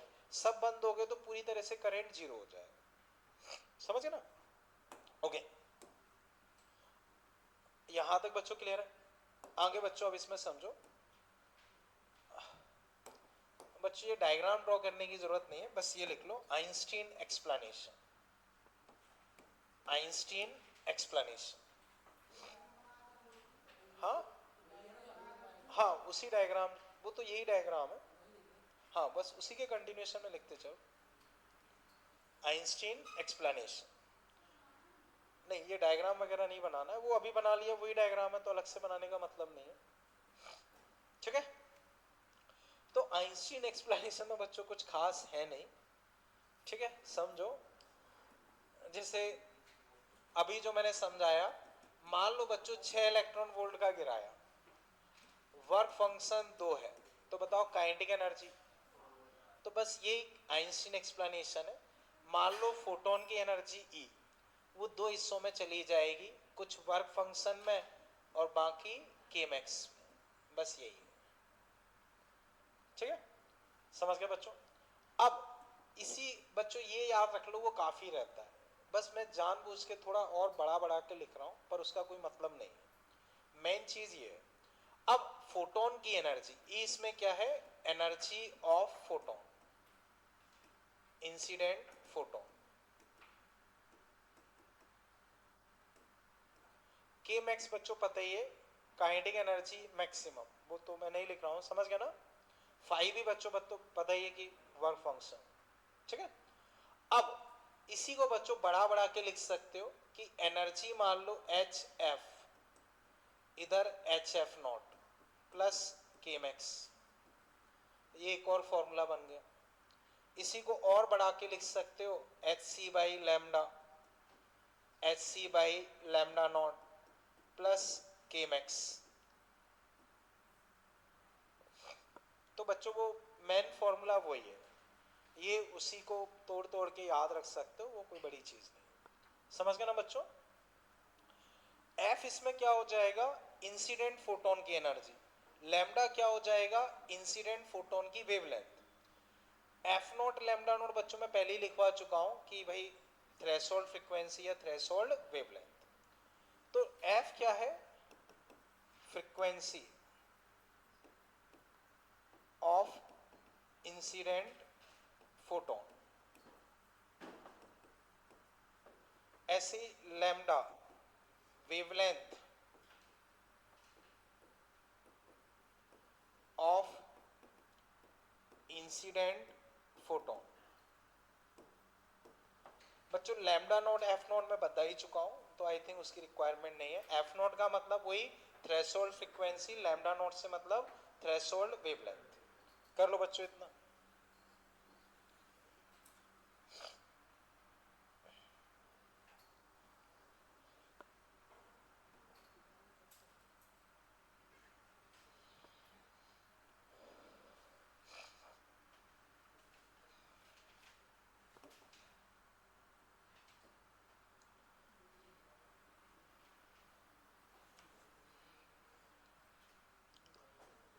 ठीक है, चले बच्चों आगे, ठीक। अब बच्चों यहां से अगर मैं के मैक्स लिखना चाहूं तो वो क्या होगा, ई माइनस 5, वो लिख सकते हो, तो मैं अलग से नहीं लिख पा रहा हूं। मैक्सिमम काइनेटिक एनर्जी क्या हो जाएगा, ई माइनस 5, पता ही है, बोलो योगेंद्र कोई डाउट हो, ठीक है। मिनिमम काइनेटिक एनर्जी का जरूर मैं लिखवा रहा हूं, ठीक है ना। मैक्सिमम काइनेटिक एनर्जी समझ गया ना। आगे बच्चों एक लाइन बस लिख लो, minimum kinetic energy of emitted electron, minimum kinetic energy of emitted electron, minimum kinetic energy of emitted electron will be 0।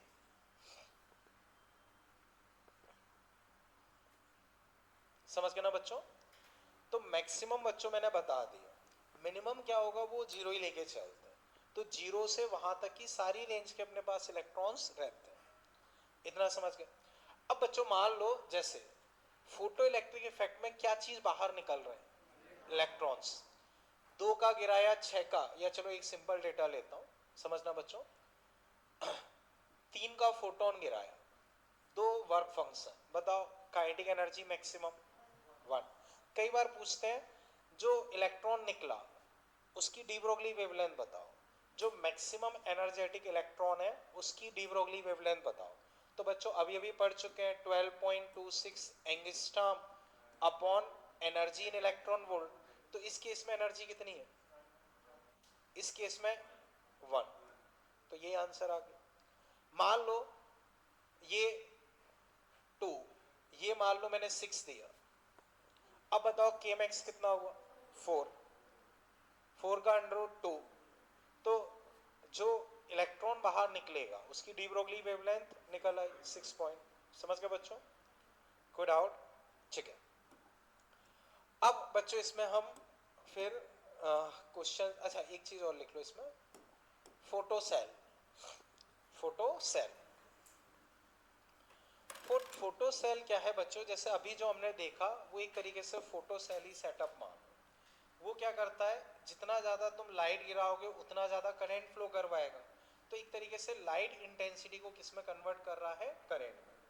Light intensity को किस में कन्वर्ट कर रहा है? करंट में। तो it convert intensity of light in electric current. हाँ बोलो। नहीं वो अलग चीज है, वो हम बाद में सेमीकंडक्टर में पढ़ेंगे, वो अलग चीज है, वो ये वाला चीज नहीं है। ठीक, वो आएगा, ठीक, 5-7 लेक्चर के बाद आ जाएगा। ठीक है बच्चों, यहां तक कोई दिक्कत? चले आगे। ठीक है, ओके। अब बच्चों जो मैंने तुम्हें सीट प्रोवाइड की है उसे देखो।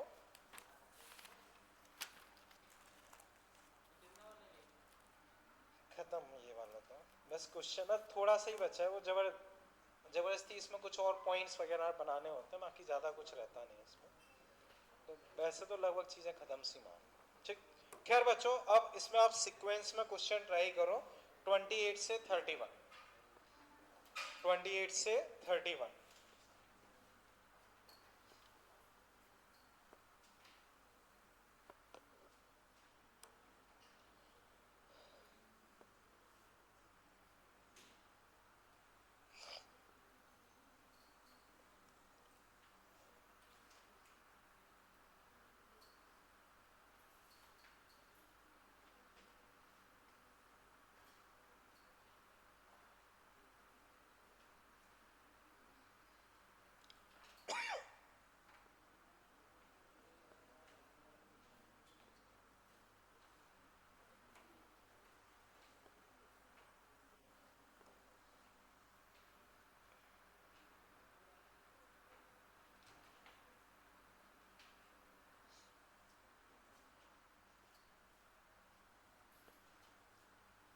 28 से 31 तक बच्चों ट्राई कर लो, फिर मैं डिस्कस करता हूँ।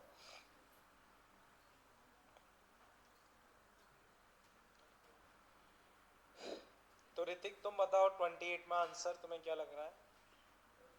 सही है बच्चों। 28 में answer first, photo electric work function is different for different metal. ठीक है, सेम फॉर ऑल मेटल गलत है। Depend upon frequency of incident light, उससे कोई मतलब नहीं है। Depend upon intensity of incident light, वो भी कोई मतलब नहीं है। तो बच्चों वो मेटल की प्रॉपर्टी होती है, मैंने लिखवा भी रखा है। तो 28 में आंसर क्या हो जाएगा? फर्स्ट। 28 में आंसर फर्स्ट। ठीक है, ओके। पूजा तुम बताओ 29 में आंसर। सही है। 29 में बच्चों आपसे पूछा है मैक्सिमम काइनेटिक एनर्जी एक तरीके से किस पे डिपेंड करती है? Energy of most energetic photo electron किस पे डिपेंड करता है? तो थ्रेड देखो बच्चों, E equal to five plus K max. तो के मैक्स बच्चों यहां से कितना आ गया? E minus 5। E बच्चों लिख सकते हो H new minus H new not. तो देखो थ्रेशोल्ड फ्रीक्वेंसी ऑफ मेटल, ठीक है, वर्क फंक्शन ऑफ मेटल, वो भी ठीक है, वेवलेंथ ऑफ इंसिडेंट रेडिएशन, इसी को बच्चों ऐसे भी लिख सकते हो एच सी बाई लैम्डा, तो इस पे भी डिपेंड कर रहा है, वो भी ठीक है।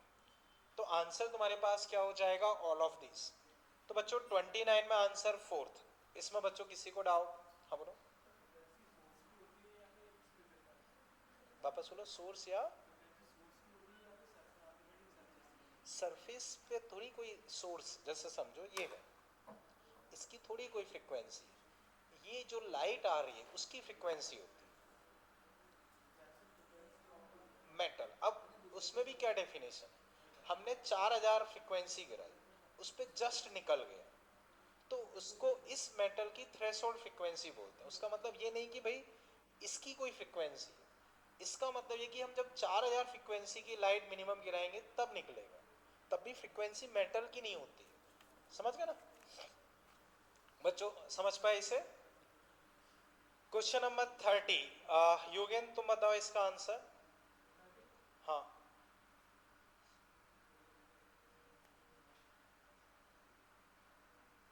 अभी तक वहां पहुंच ही नहीं पाए तुम,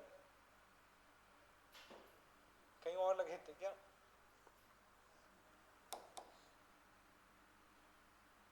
क्वेश्चन नंबर 30,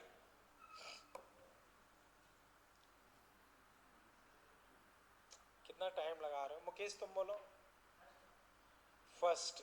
ओके, नमन तुम बोलो सेकंड। ठीक है, क्यों लग रहा है सेकंड?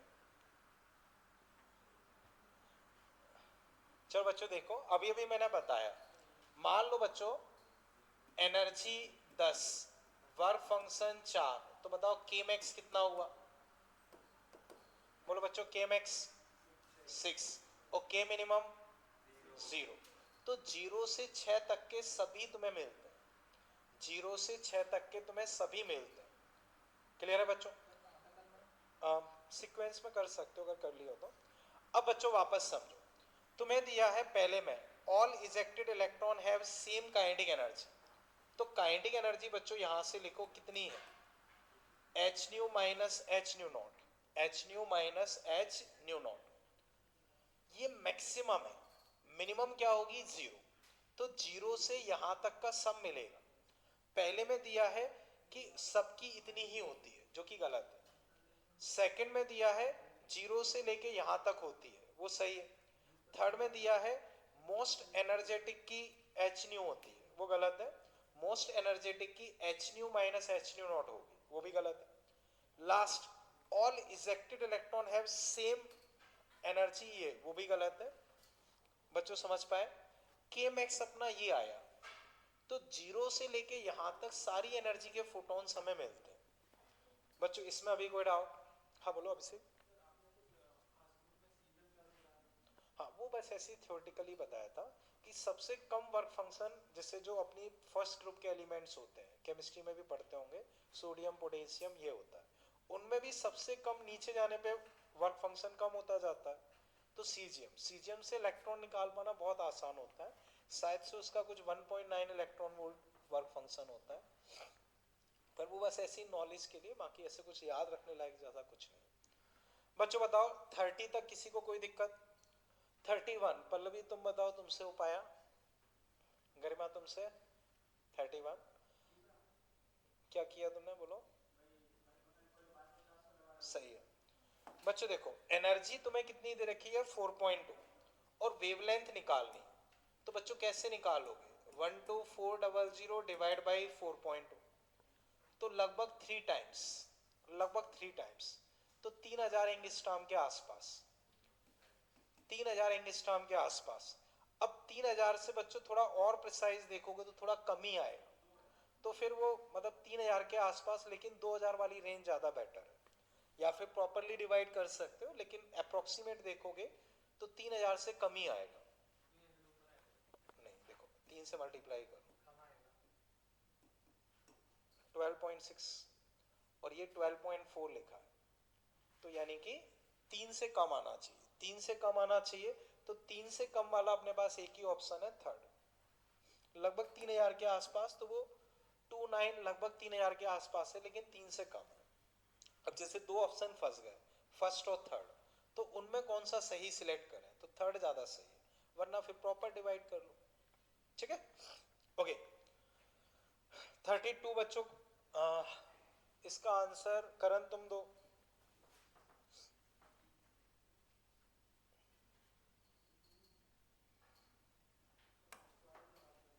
क्या लग रहा है तुम्हें? आंसर क्या होगा? सही है बच्चों, हम 2.2 का गिरा रहे हैं, 2.2 का गिरा रहे हैं, तो उससे कम वर्क फंक्शन जिसका होगा उसी का निकाल पाएगा। तो सोडियम 2.14 सॉरी सीजियम 2.14 निकाल देगा, पोटेशियम 2.3, तो 2.2 एनर्जी है, 2.3 वाले को नहीं निकाल पाएगा। सोडियम 2.75 नहीं निकाल पाएगा। समझ गए बच्चों? क्लियर है? ओके मैं वापस समझा देता हूँ, ठीक है बच्चों? समझो,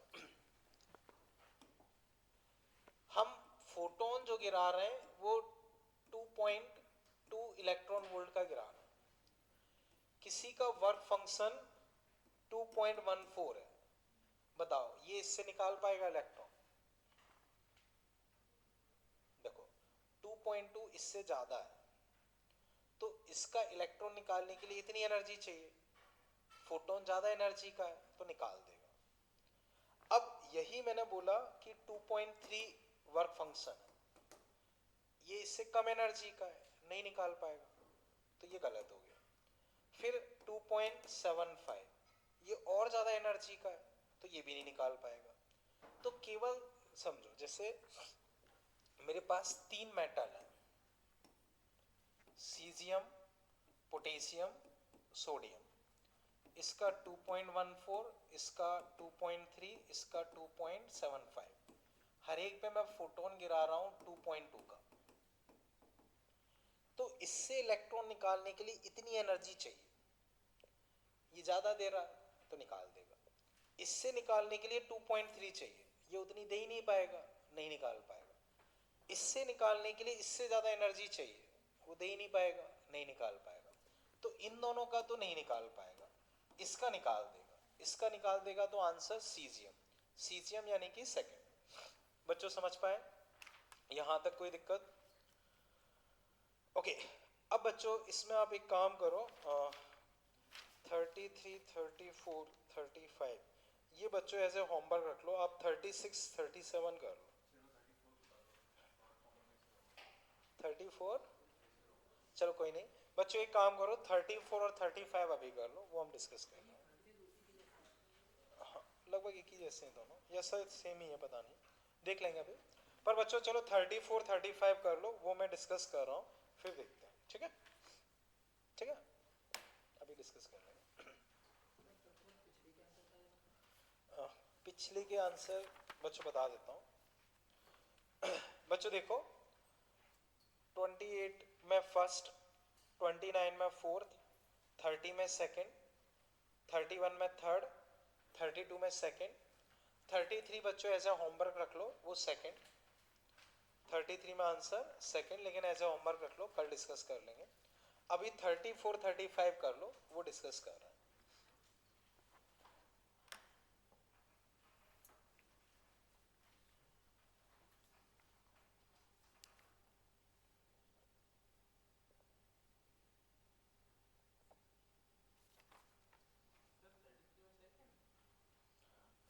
थर्टी थ्री में हाँ second.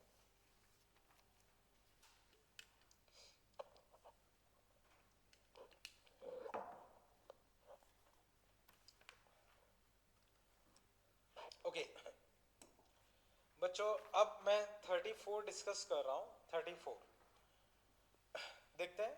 when light of frequency 2 nu naught is incident on metal plate, maximum velocity of electron is v1। तो बच्चों समझो k max फर्स्ट केस में h 2 new not minus h new not, जैसे बच्चों k max क्या होता है e minus 5, तो एनर्जी ये इतना कितना हो गया h न्यू नॉट।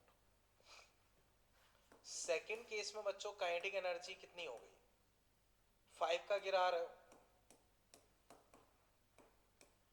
तो 4 h न्यू नॉट। बोलो बच्चों कोई दिक्कत हो? तो बच्चों बताओ काइनेटिक एनर्जी कितने टाइम्स हो गई, पहले और दूसरे को चेक करो, काइनेटिक एनर्जी कितने टाइम्स हो गई, 4 टाइम्स। कितने टाइम्स हो गई, तो स्पीड को कितना होना पड़ा होगा, 2 टाइम्स, क्योंकि काइनेटिक एनर्जी अगर 4 टाइम्स हुई है तो स्पीड कितनी हुई होगी, 2 टाइम्स। तो अगर मैं स्पीड का रेशो निकालता हूं तो वो 1:2 आना चाहिए, और काइनेटिक एनर्जी का रेशो निकालूंगा तो 1:4। तो मुझसे इसमें स्पीड का रेशो पूछा है, तो आंसर बच्चों हो जाएगा थर्ड, 1:2। ये आपके एग्जाम में 2018 में पूछा हुआ क्वेश्चन है, ठीक है, समझ गए बच्चों? बोलो कोई दिक्कत हो? अब बच्चों इसमें ये करना अप टू 42 बच्चों आप एज ए होमवर्क रख लो, अप टू 42 बच्चों एज ए होमवर्क रख लो। उसके अलावा बच्चों जो ईएम वेव्स है उसका मॉड्यूल बच्चों कंप्लीट कर लेना, ठीक है ना, छोटा सा ही है, उसमें ज़्यादा क्वेश्चन होंगे नहीं मेरे, देख लेते हैं उसमें कितने क्वेश्चंस हैं, दिखाओ मुझे बच्चों। इसके अलावा ये मैंने जानबूझ के उसमें ऐड किया है कि बाई चांस आपको डेटा पढ़ना हो तो पढ़ सकते हो, बाकी कोई काम का नहीं रहता है। इससे देख लेते हैं 37, 38, 19 बच्चों एक काम करना, फर्स्ट और थर्ड कर लेना, फर्स्ट और थर्ड वो डिस्कस कर लेंगे, फर्स्ट थर्ड और इसके क्वेश्चन समझ ना, सेकंड अभी नहीं कर रहे हैं। हाँ इसके बच्चों अप टू 42 तक, इसमें ईएम वेव्स में बच्चों फर्स्ट एंड थर्ड हम लोग कुछ करें, ओके। तो बच्चों ईएम वेव्स में फर्स्ट एंड थर्ड कर लेना, बाकी फिर देखते हैं बच्चों, ठीक। और बच्चों जो ये मैंने ईएम वेव से लेके अभी डिस्कस कर रहा हूँ, ये बहुत छोटे छोटे बहुत आसान से टॉपिक्स होते हैं, पर इनसे क्वेश्चंस बहुत आते हैं, तो ये स्कोरिंग बहुत रहते हैं, तो उस हिसाब से अच्छे से प्रैक्टिस कर लेना, वो बेटर रहेगा। कुछ नहीं, जो मैं सीट प्रोवाइड कर रहा हूँ ना वो भी ढंग से कर लोगे तो उसमें सारी चीज़ें कवर हो जाएंगी।